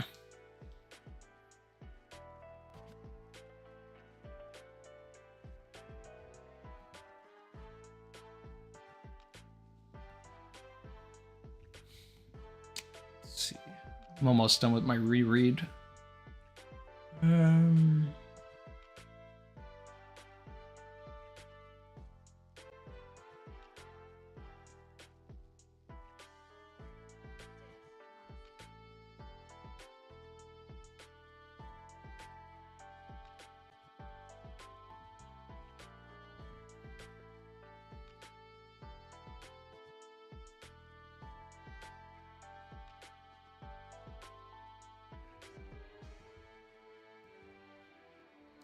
You know, I kind of wish that Otis showed Alpha and some of the other agents drinking in the town and laughing about how the disease is already healed, and then, you know, you could have had Connie or somebody else like hearing it and then coming into this thing, because it's like, it's cool that Connie says that she found out that, you know, they're agents and that she was always suspicious of them, and that she's, you know, it's great that she's responsible for, you know, Bonnie even being able to escape and all of that. But this is tell, don't show. And I would have liked that scene where it's just showing how terrible they are, and, you know, they're laughing it off like, ha ha ha ha ha. And Savage. yeah.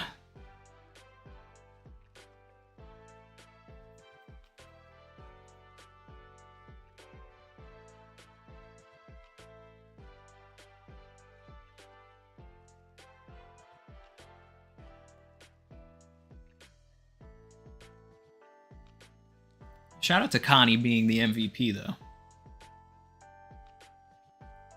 And shout out to Vasil Vlad Ivanovici, super chatted and said, I saw a theory that said that the beginning of this chapter foreshadowed Luffy stomping Saturn, he who viewed humans as insects to be defeated like one. We actually talked about that a lot in this, toward the beginning of the stream. Someone mentioned it, and then Ramon built upon it with that exact reasoning.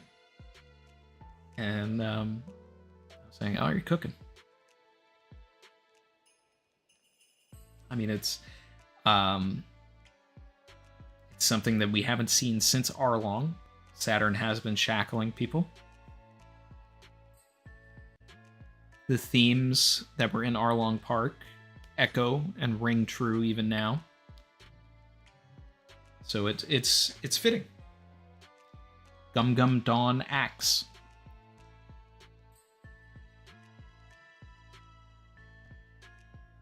Maybe it isn't a gigantic Ursa shock that is the incident that destroys Egghead, but literally a giant Luffy foot that comes down on the entire island and then stomps out Saturn. So it's like Bajrang, Gum Gum, Bajrang Axe.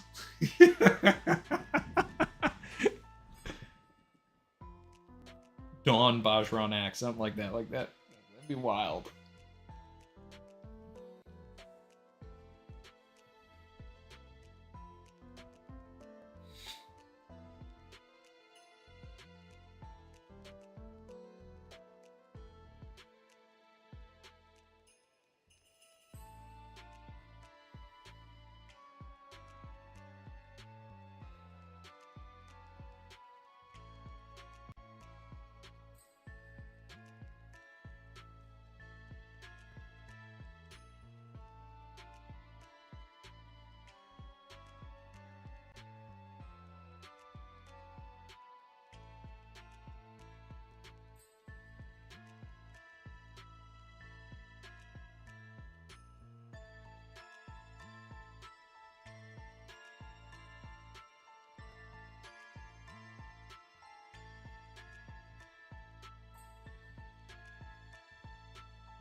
You know, on the last page, I don't like this translation that it's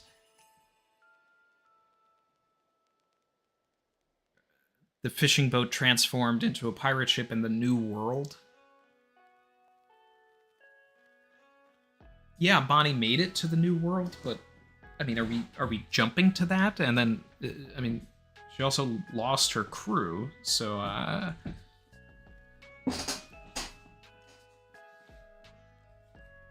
don't know. Weird to use New World.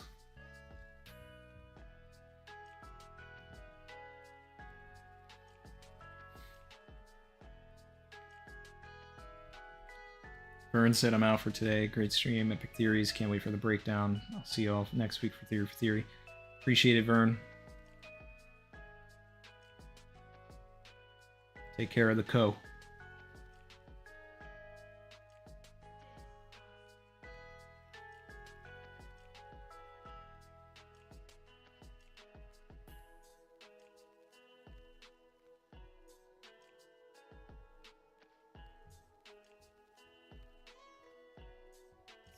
Here.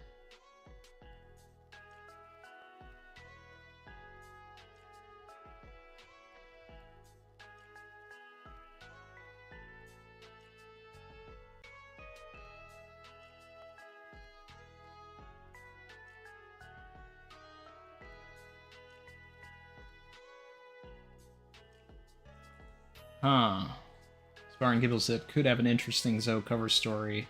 They returned to find that the poneglyph was stolen while they were in Wano with all the heavy hitters. That's interesting.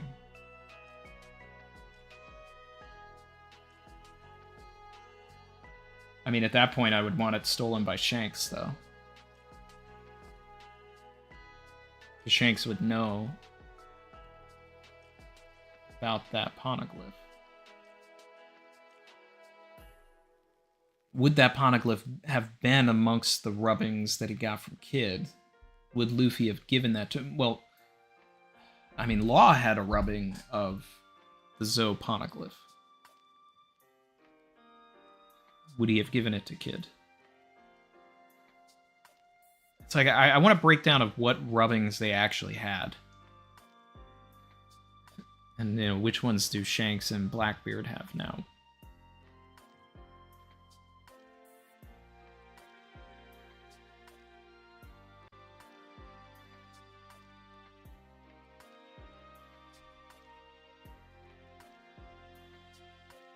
Brandon said for the break week stream, maybe do a year ranking for OP. Rank all the years it's been published and the content we got in each one. That's a fun idea, but it feels like a 10-hour stream. You know? I mean,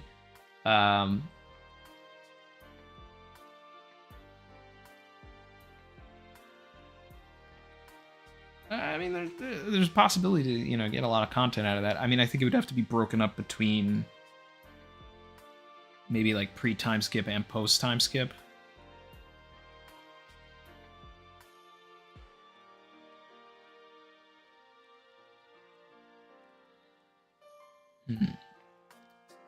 The best years of One Piece. I mean, off the top of my head, probably like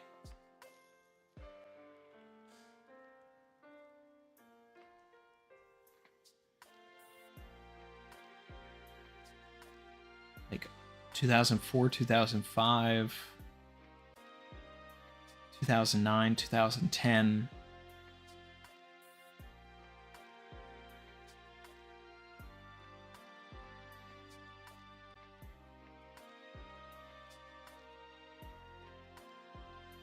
(2018, 2019,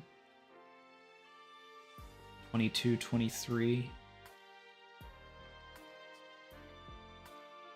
2020. It's a lot of good stuff. It's just like off the top without getting into, you know, too much.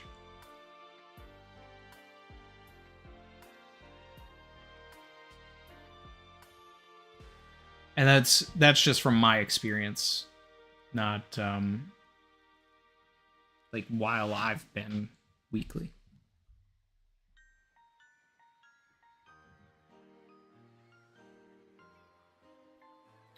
If we do a theory for theory, who should be the guest? Drop your suggestions in the chat. We won't rank 2023 until we get the next chapter because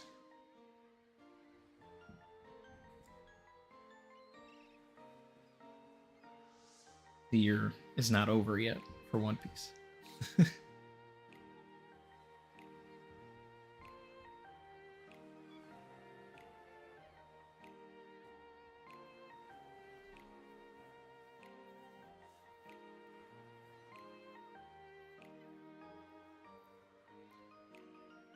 Jinsa have been waiting for Matt Owens, but seems impossible. It's not impossible. Matt and I are definitely going to do something. We're just it's going to be the right thing.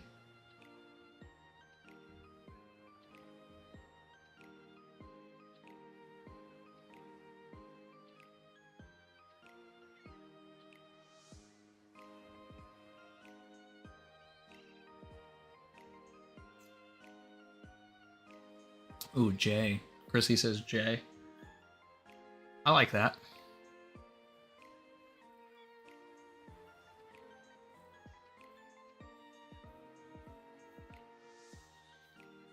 Wiper, Sawyer is impossible.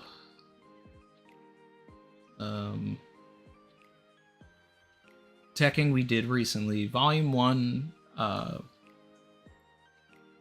I'm definitely want to do one with Volume 1. Threeville we did this year. Power Vision we did this year.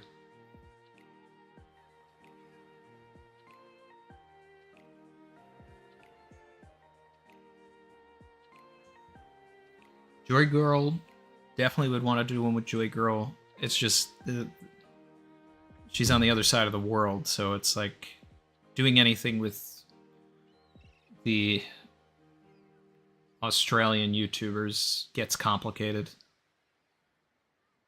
It's like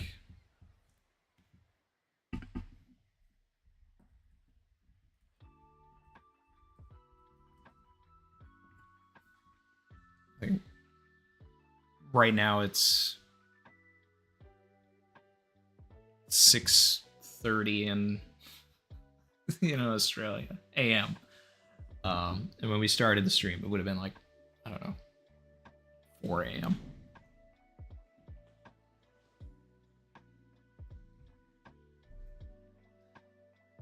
Murphy, maybe. I haven't talked to Jay in a while, so I'm more interested in that.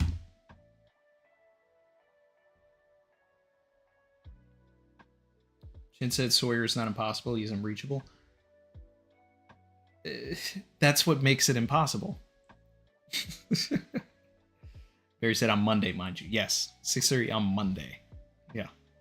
So it's like, if I have to accommodate that, like, doing Joy Girl, Liam, O'Hara, Dawn of the World, like, that would create a whole new time slot. So it's like, we would have to do that, and it would have to be, like, really, I don't know, it would have to be, like, probably, like, 7 or 8 p.m. PST.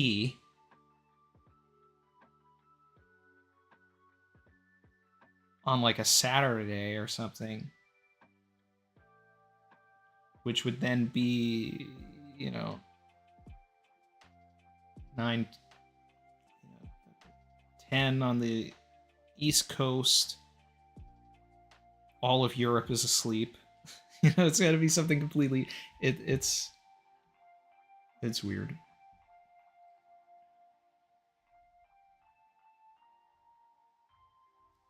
Brandon said Sawyer was actually reached for Roger's reverie. Yeah, because Roger went out of his way to make a whole video where he sent a paper boat to Sawyer, which then was unavoidably shared with Sawyer to where he felt obligated to go. But I don't think he actually likes to do collabs, so it's kind of a moot point at that point. I would love to collab with Sawyer. I think that he is. I think he does great work. I think we'd get along and have some interesting ideas to pitch back and forth. But that's not what he does.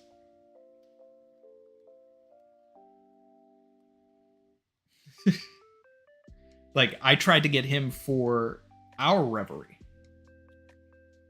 and did not get a response.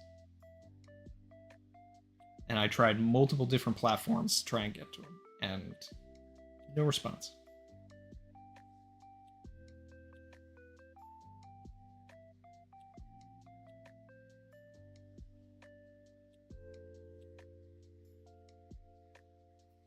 It's like, it's not for me to, like, me, I have no way to reach out to Sawyer because I don't know what social media he has and we don't follow each other. So I can't, like, DM him. So it's like, if there are fans of Sawyer in the chat, then you guys have to continuously be mentioning to him, like, hey, I'd like you to collab with Randy. That's how that's got to work. And then you know, we can get something like that. In the meantime, I can reach out to the people that I have access to.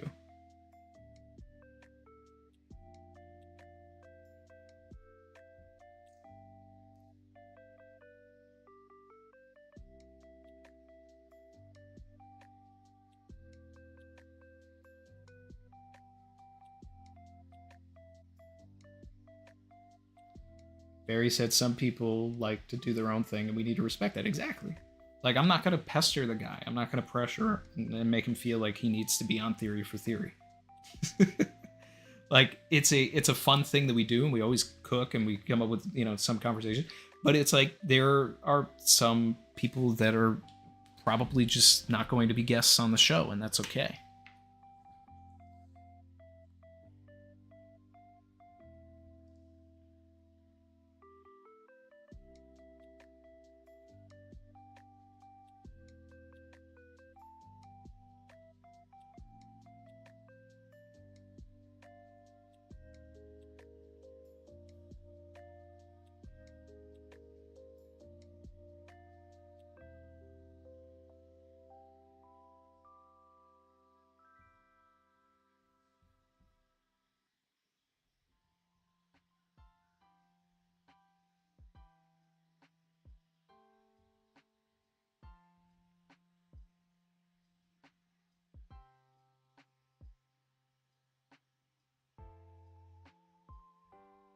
Exo said, people hit me with stuff like that sometimes. Collab with this person if we've never spoken and clearly the other party is uncomfy. Yeah. You know, there are certain people that, you know, like, there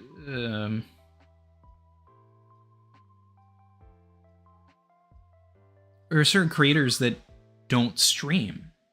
You know, like, some people just do videos and don't necessarily do the community aspect either. So being in a live, unscripted setting can be uncomfortable for some people. Some people like that, you know, that comfort of just, this is the regimented thing that I do, and going off script is not, you know, in their wheelhouse. Now, I'm not talking about Sawyer here or anybody. I'm just talking generally for, there are some creators that are like that.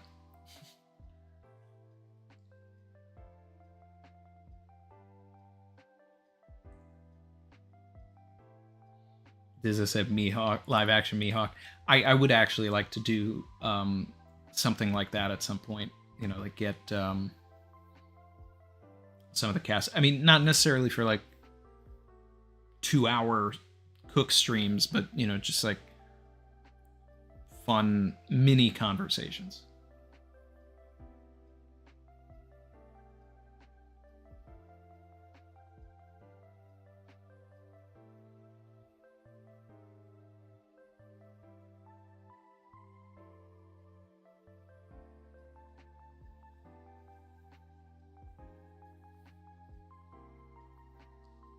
Caroline JM said, does the person on Theory for Theory have to be a creator?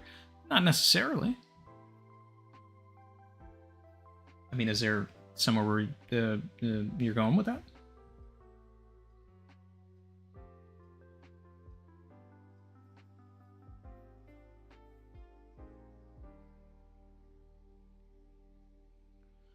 Vasile said, if you let your hair grow longer, you could pull off a nice crocodile cosplay.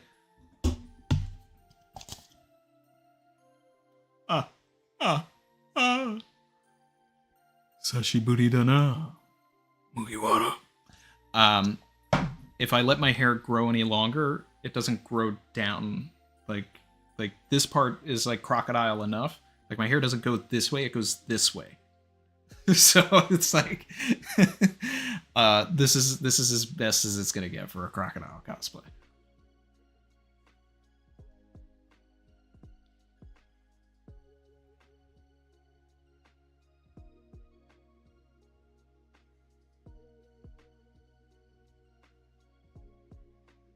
Max said, in other news, it's crazy that Mars keeps turning down your collab requests, Randy.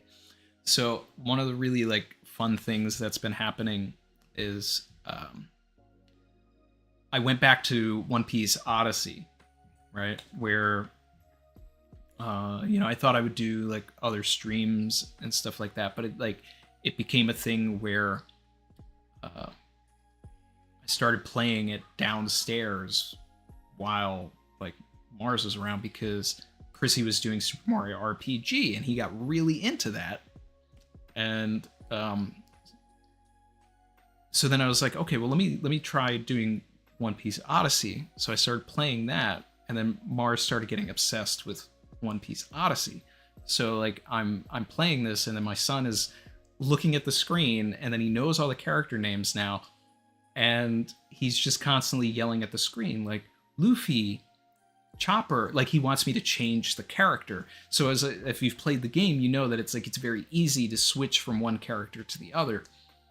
So, and I'd be doing like the Bond missions or whatever, where you can only like be certain characters, and he's like yelling at the screen like no Nami, and I'm like, I can't be Nami right now. But Savage. And then he would like laugh when the characters are at the edge of the, I don't know, of any sort of platform, and Luffy's like otototo, and Chopper's like amanagata. Like he would start losing it. So I've been playing a lot of that recently, and finally finished the game after because I got the game right before Chrissy and I moved to LA, and then I hadn't gone back to it because I thought maybe I'd stream it, and then I just got really busy. But it became a fun thing to do with Mars.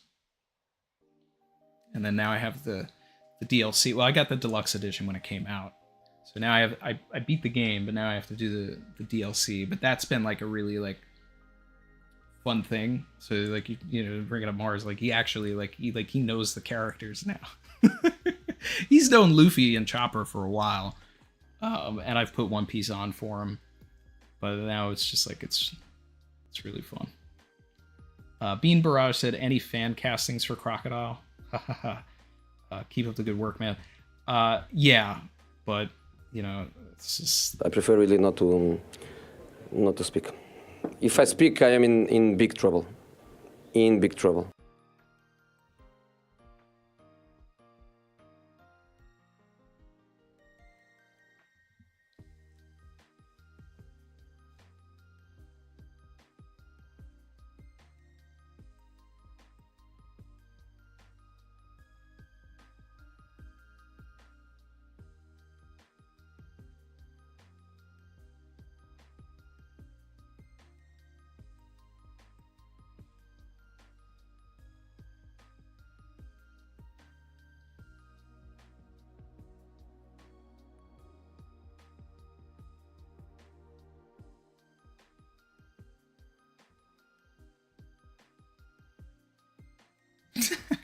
Mars thinks Luffy's my boss.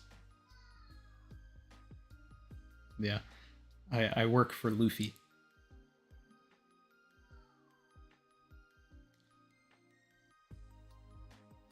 Mizukame said, I'm happy they brought Anel back for Odyssey DLC. Yeah, I saw him in the trailer.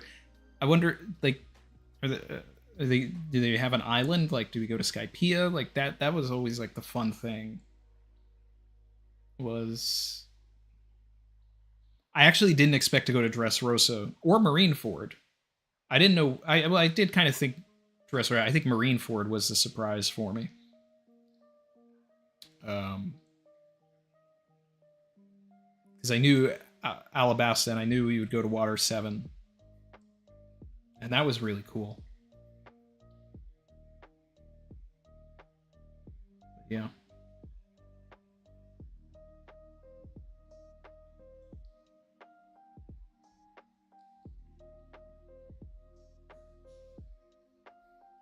Yeah, sorry, Beam Barrage. I mean, I'd love to answer that. I just, yeah.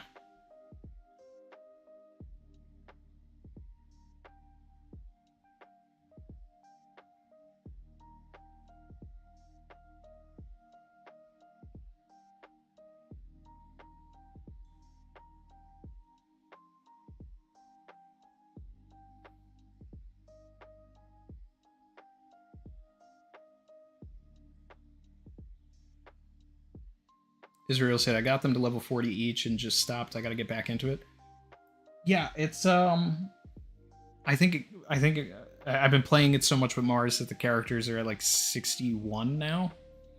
But I stopped like at the beginning of Alabasta. Like I think I got to Vivi. Got upset that the game didn't register that I pre-ordered the deluxe and then didn't give me the pre-time skip outfits. So then I stopped playing, and then eventually I like emailed Xbox and was like, hey, I pre-ordered this game and it like never gave me the outfits. What's going on? And then they fixed it so that I got the outfits, and I was like, okay, maybe I'll do an Odyssey stream. Then that never happened, but then I started playing it again because I was like, okay, now I can have them in their pre-time skip outfits. But I got upset because the game doesn't let you have the outfits on in the cutscenes. And they've really oversaturated the return to Archipelago drip. Like, it's in every game, and it's like, come on, guys. Like, I don't need to see these outfits every single time. So the lack of awareness for drip in a lot of these games is hurtful. It's hurtful. It attacks my soul. And but being able to run around as pre-time skip Straw Hats, that was a lot of fun. And I also got upset because I thought, like what they did with audio in the game, where like he will be like your fifth character. I was hoping they would do that with Vivi, and they never did. And then like later on in the game, they even do it with some other characters. Like you get to Dressrosa, and spoilers, like Sabo's on your team for a little bit, and Law, and somebody else, but I won't spoil that. But it's like, you know, you're fighting, and then like you'll attack with your main people, and then like Sabo and Law will do an attack. So they should have recognized that Vivi also is a combatant, and then, you know, just for a couple of fights in Alabasta, like that would have been kind of fun to have, you know, throw some Peacock slashers around.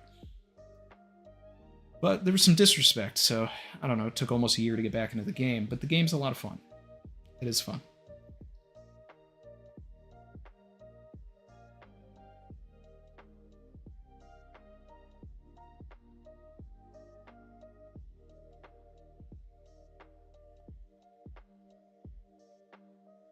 Spartan Gable said, let me sail the Grand Line and make my own story. See, Chrissy and I were just talking about that before, because she was like, what kind of game would you want to see? And I said, like, something like that. But I feel like we're 20 years away from that.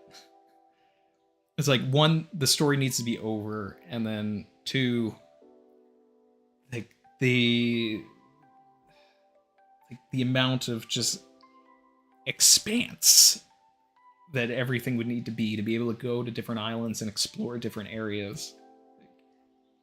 It could be the biggest game of all time, but it's something that would take a lot. Take a lot.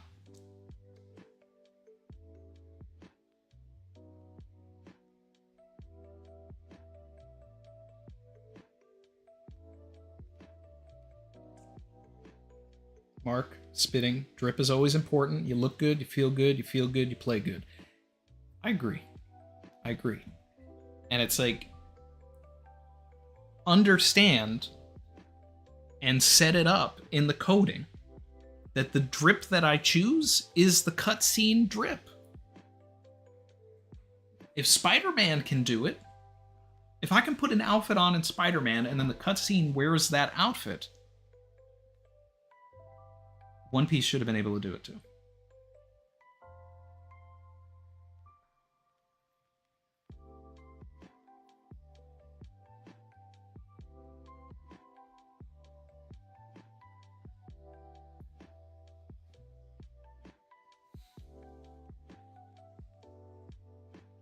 Game developers don't understand the importance of drip yet.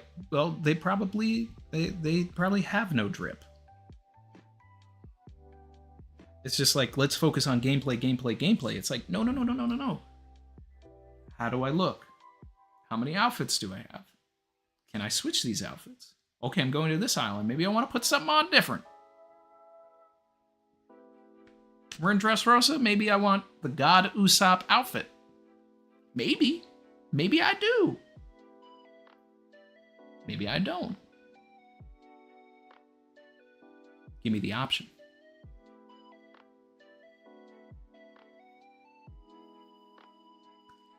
Thriller Bark Robin. That's a great outfit. I mean, they gave the Water 7 Robin, which is, you know, one of the... I mean, that's top 3 fits also. Thriller Bark Robin, top 3 fits. Dressrosa Robin, top 3 fits. I think we just named all top 3 Robin fits.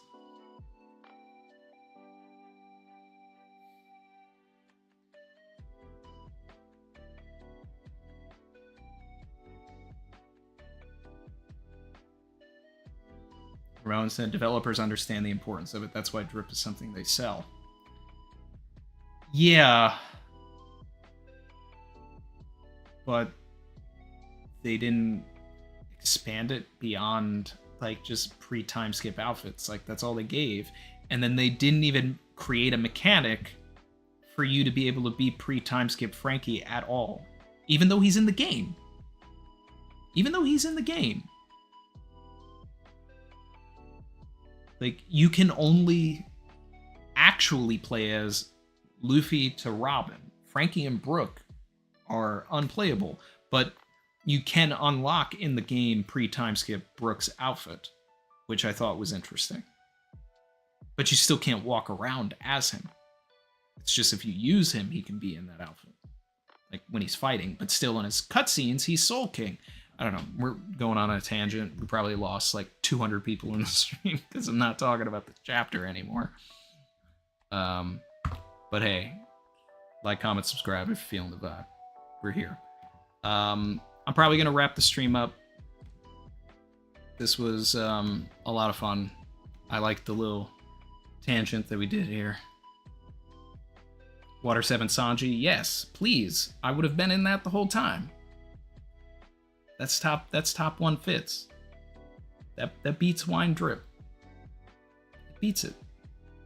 The orange pinstripe? Until Sanji is in a full blue suit.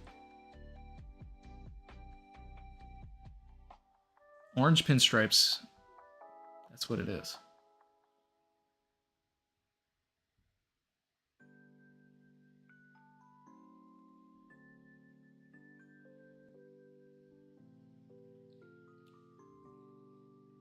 Mizukame said, Strong World Robin's fit is the best.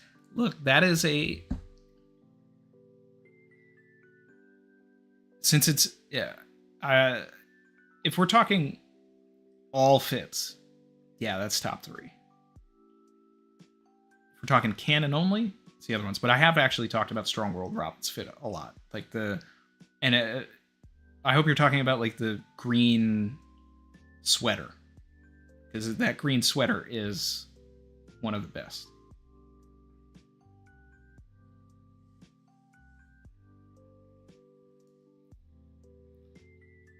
Dizza, how can you... Egghead Zoro? Egghead Zoro? No. Look, here's the thing. Let's set this Egghead drip straight. Let's set this straight. I'm going to pull up these images. I'm going to roast these outfits again.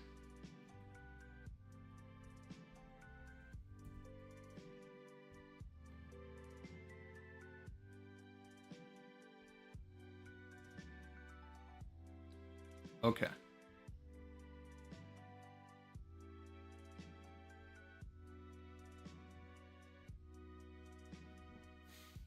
Okay.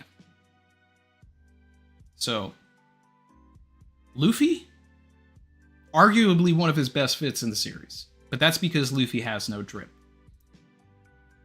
But my man is really out here doing a McDonald's ad. Like, this is the most Ronald McDonald outfit I have ever seen. He's got... he's basically just wearing an M. That's just... That's what's going on here. Everybody's got the Mega Man 11s on, and it really only works for Luffy and Chopper. Chopper, arguably, best fit. Like, it works for him.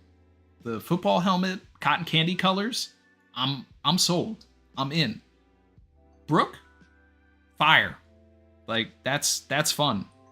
The colors are okay. I mean, is it his best fit? No. But, like, if I have to curve, do a bell curve for, like, how bad some of these outfits are, then, Brook is getting a passing grade here. Frankie? Hey, you know what? That's fun. I like the little, little screw that he's got turning right there. The Cyclops visor, like, it works for Frankie. And if I'm not mistaken, you can't tell from this, but I think I remember that he's got pants on for maybe the first time in the series. So, clap for that. Might actually be his best fit anyway, because, I don't know. Outside of Dressrosa top half, Frankie's never really had drip. Jinbei is like -50. Like, what is going on here? What is going on? What is going on? Like, he's got the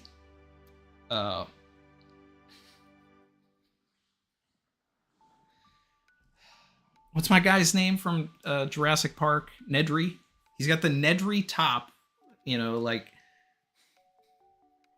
Hawaiian shirt, right? But it's like he walked into Vegapunk's machine and then it only did the top half because he's still got his Haramaki on, and then he's still got like his traditional robe underneath. Like the machine basically said, "Oh, okay, like you're cool." But the thing too is that if he's actually wearing like his traditional robe in the first place, like, is it underneath the Hawaiian shirt?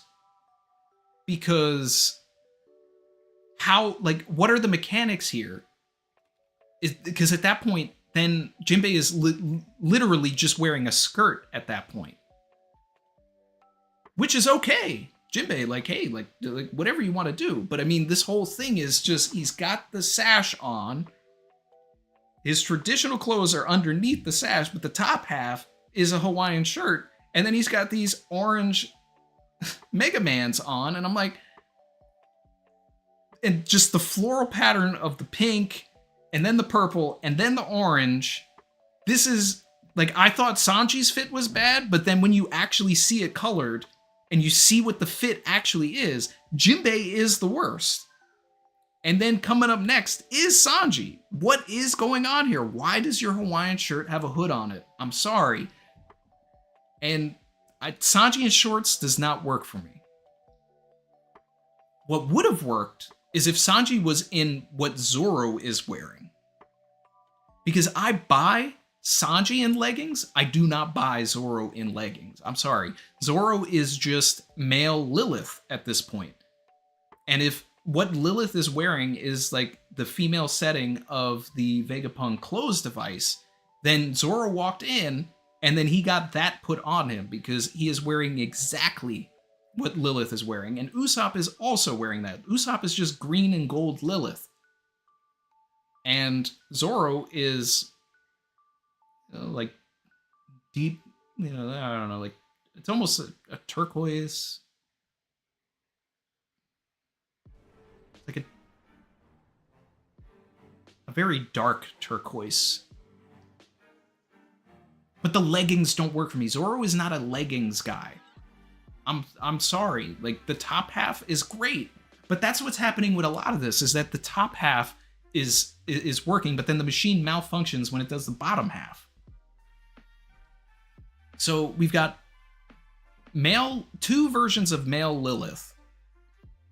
Robin's machine definitely broke when she walked in because she does not have clothes on. So I don't care what anybody says, like, if they like this because they're attracted to Robin in this outfit, I'm like, where are your clothes? How can I rank the drip? You're wearing a jacket. That's it. at least with Nami, like, it looks like it was intended to be something. So I buy that a little bit more, but like Robin is just busting out here and she just has a jacket and some panties on. Like, what is going on? This is not even an outfit. So altogether, this is the worst drip in the series. And it makes it really tough because I love everything else about Egghead. I'm a sci-fi guy, so the science fiction of everything is awesome. But these clothes are trash. With the exception of Chopper, Frankie, and Brooke. I guess Luffy. I don't know. Like, if we did a ranking, like if we actually had like a ranking of it, like nothing would be S tier. Like, it's just, let's just get that out of the way. Like, there is no S tier outfit here. There may not even be an A. But if we're going like B tier would probably be Chopper, Frankie, and Brooke. Then like B minus Luffy. Then we'll go like D tier Zoro and Usopp. Or maybe Usopp's like a C minus. Because I don't know, it kind of works for Usopp. And Nami is like a C. And then I would put Robin,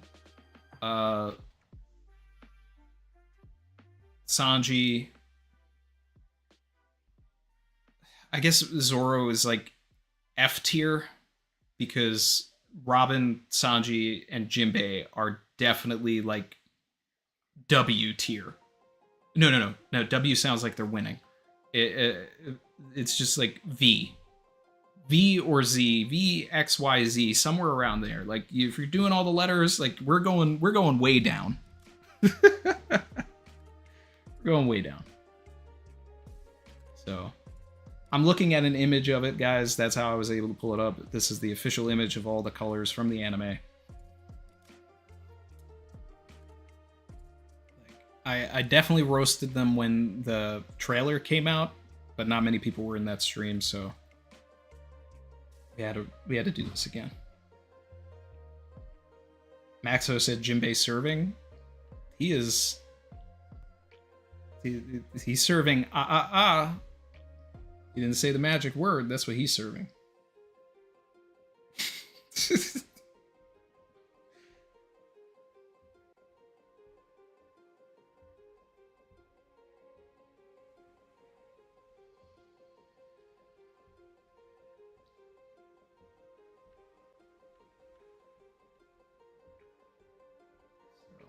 And no one's changing my opinion on that either. Like, these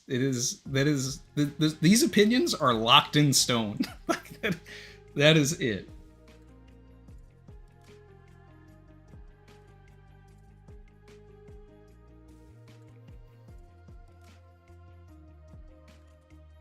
Harry said, wait, no S tier, but what about your boy Shaka? Okay, well, I was only talking about Straw Hats. But we actually did get the color spread for this chapter, right? So let's take a look at that. Okay. Shaka, S tier. That's like the one S tier. But the thing is like, it works for them. And it works for Lilith. Like, Lilith can be like A tier or S tier because that's what the character was intended to be.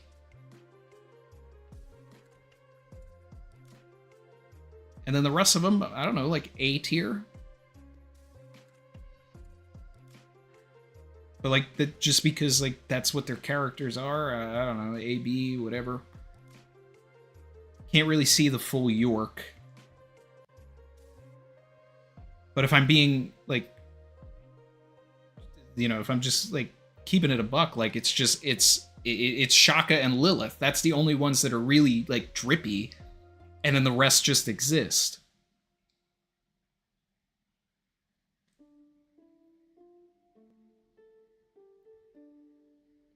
Like, I'm not looking at Pythagoras and saying, wow, this guy's got drip. Like, he just exists.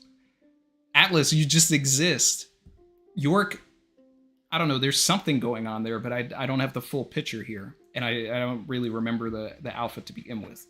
And Edison, I mean, Edison is still just... He's just a fusion between Stewie Griffin and Elekid and Xeno from Dragon Ball Super. Like, just all mixed into one. That's all it is.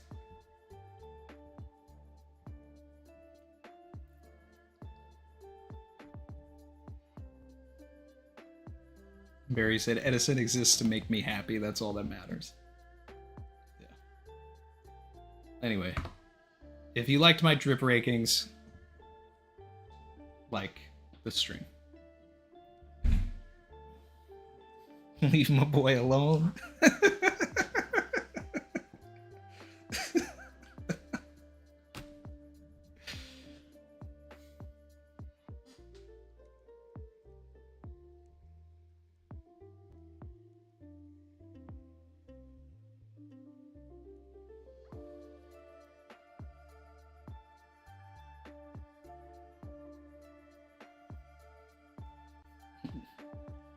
Luke said Sanji and Jinbei got their outfits at the Egghead Margaritaville. Oh man, R.I.P. Jimmy Buffett. Yeah.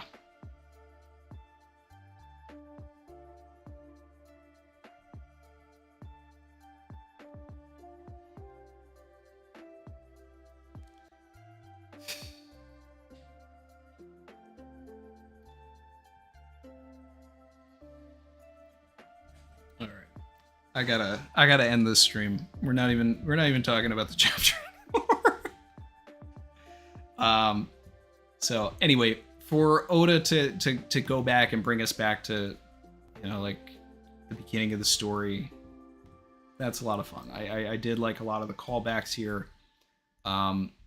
This legitimately may be like one of my favorite chapters in this flashback. I don't know if it is my favorite, but it's definitely one of my favorites. Just because of what we're getting here, the emotions that I felt in this, the hatred that I now have for Alpha. You know, the Kuma Dragon context. I love it.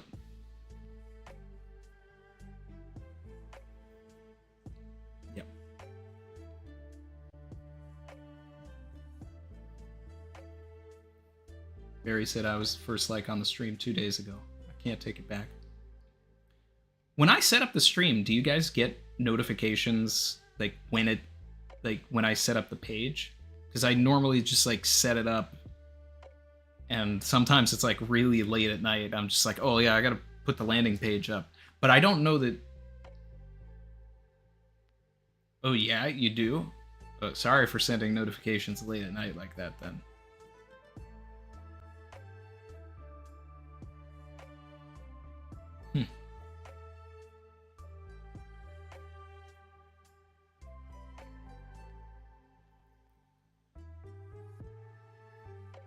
Shows up in my feed days prior. That's interesting to know, because I thought it would be, I thought it's something where it's like if you're on YouTube or whatever, then it shows it there as like it's a reminder. Is it better to not schedule it and just have it like happen naturally?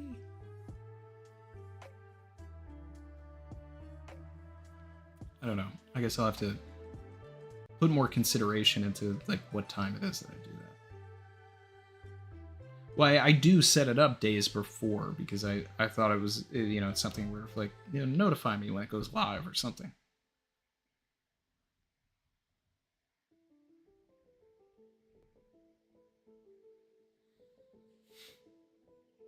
Jonathan Lovelace said Jinbei is serving a life sentence for that fit. Yeah, exactly.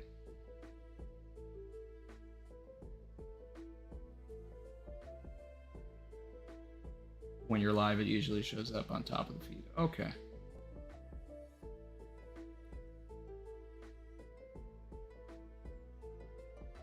Spartan said, I like the notice days before, so I don't schedule something at the same time, personally.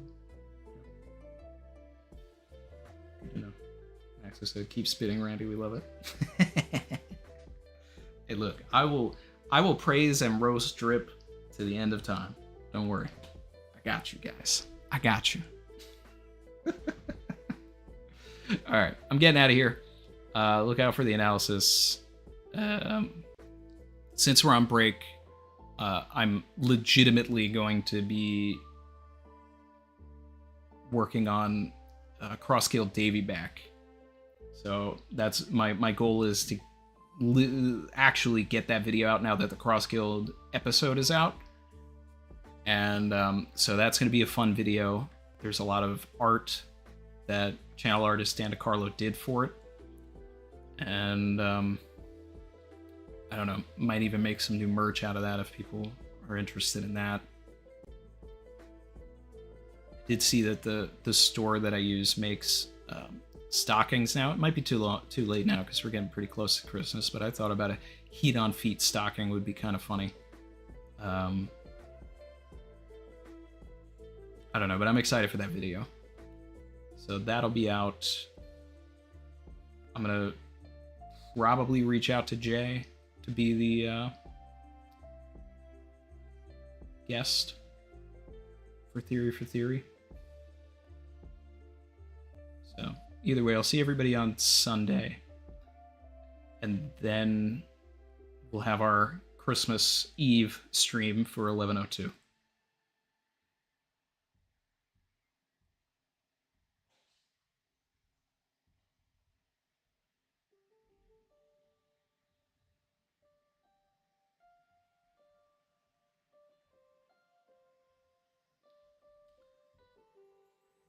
Dizza said we should do a drip stream for non-One Piece anime. I mean, if you guys want to compile images together and then just have me like roast or rank drip, like I mean, hey, I don't have the time to put it all together, but like if someone wants to put something together like that, we can make something out of it.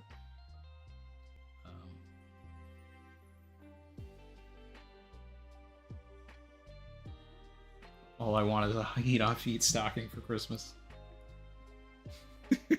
Alright. I'll make it. We need Eddie back for the drip stream. Yeah, we'll see. We'll see. Be good.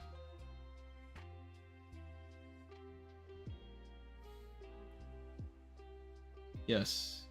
Have a super amazing Sunday and a fresh new week, everyone. And that's it. Thanks for hanging out, guys. Thanks for the continued support. I love our community.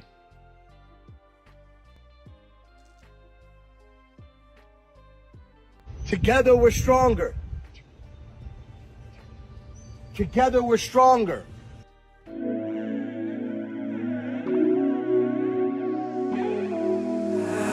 I've been swimming deep, deep. Savage.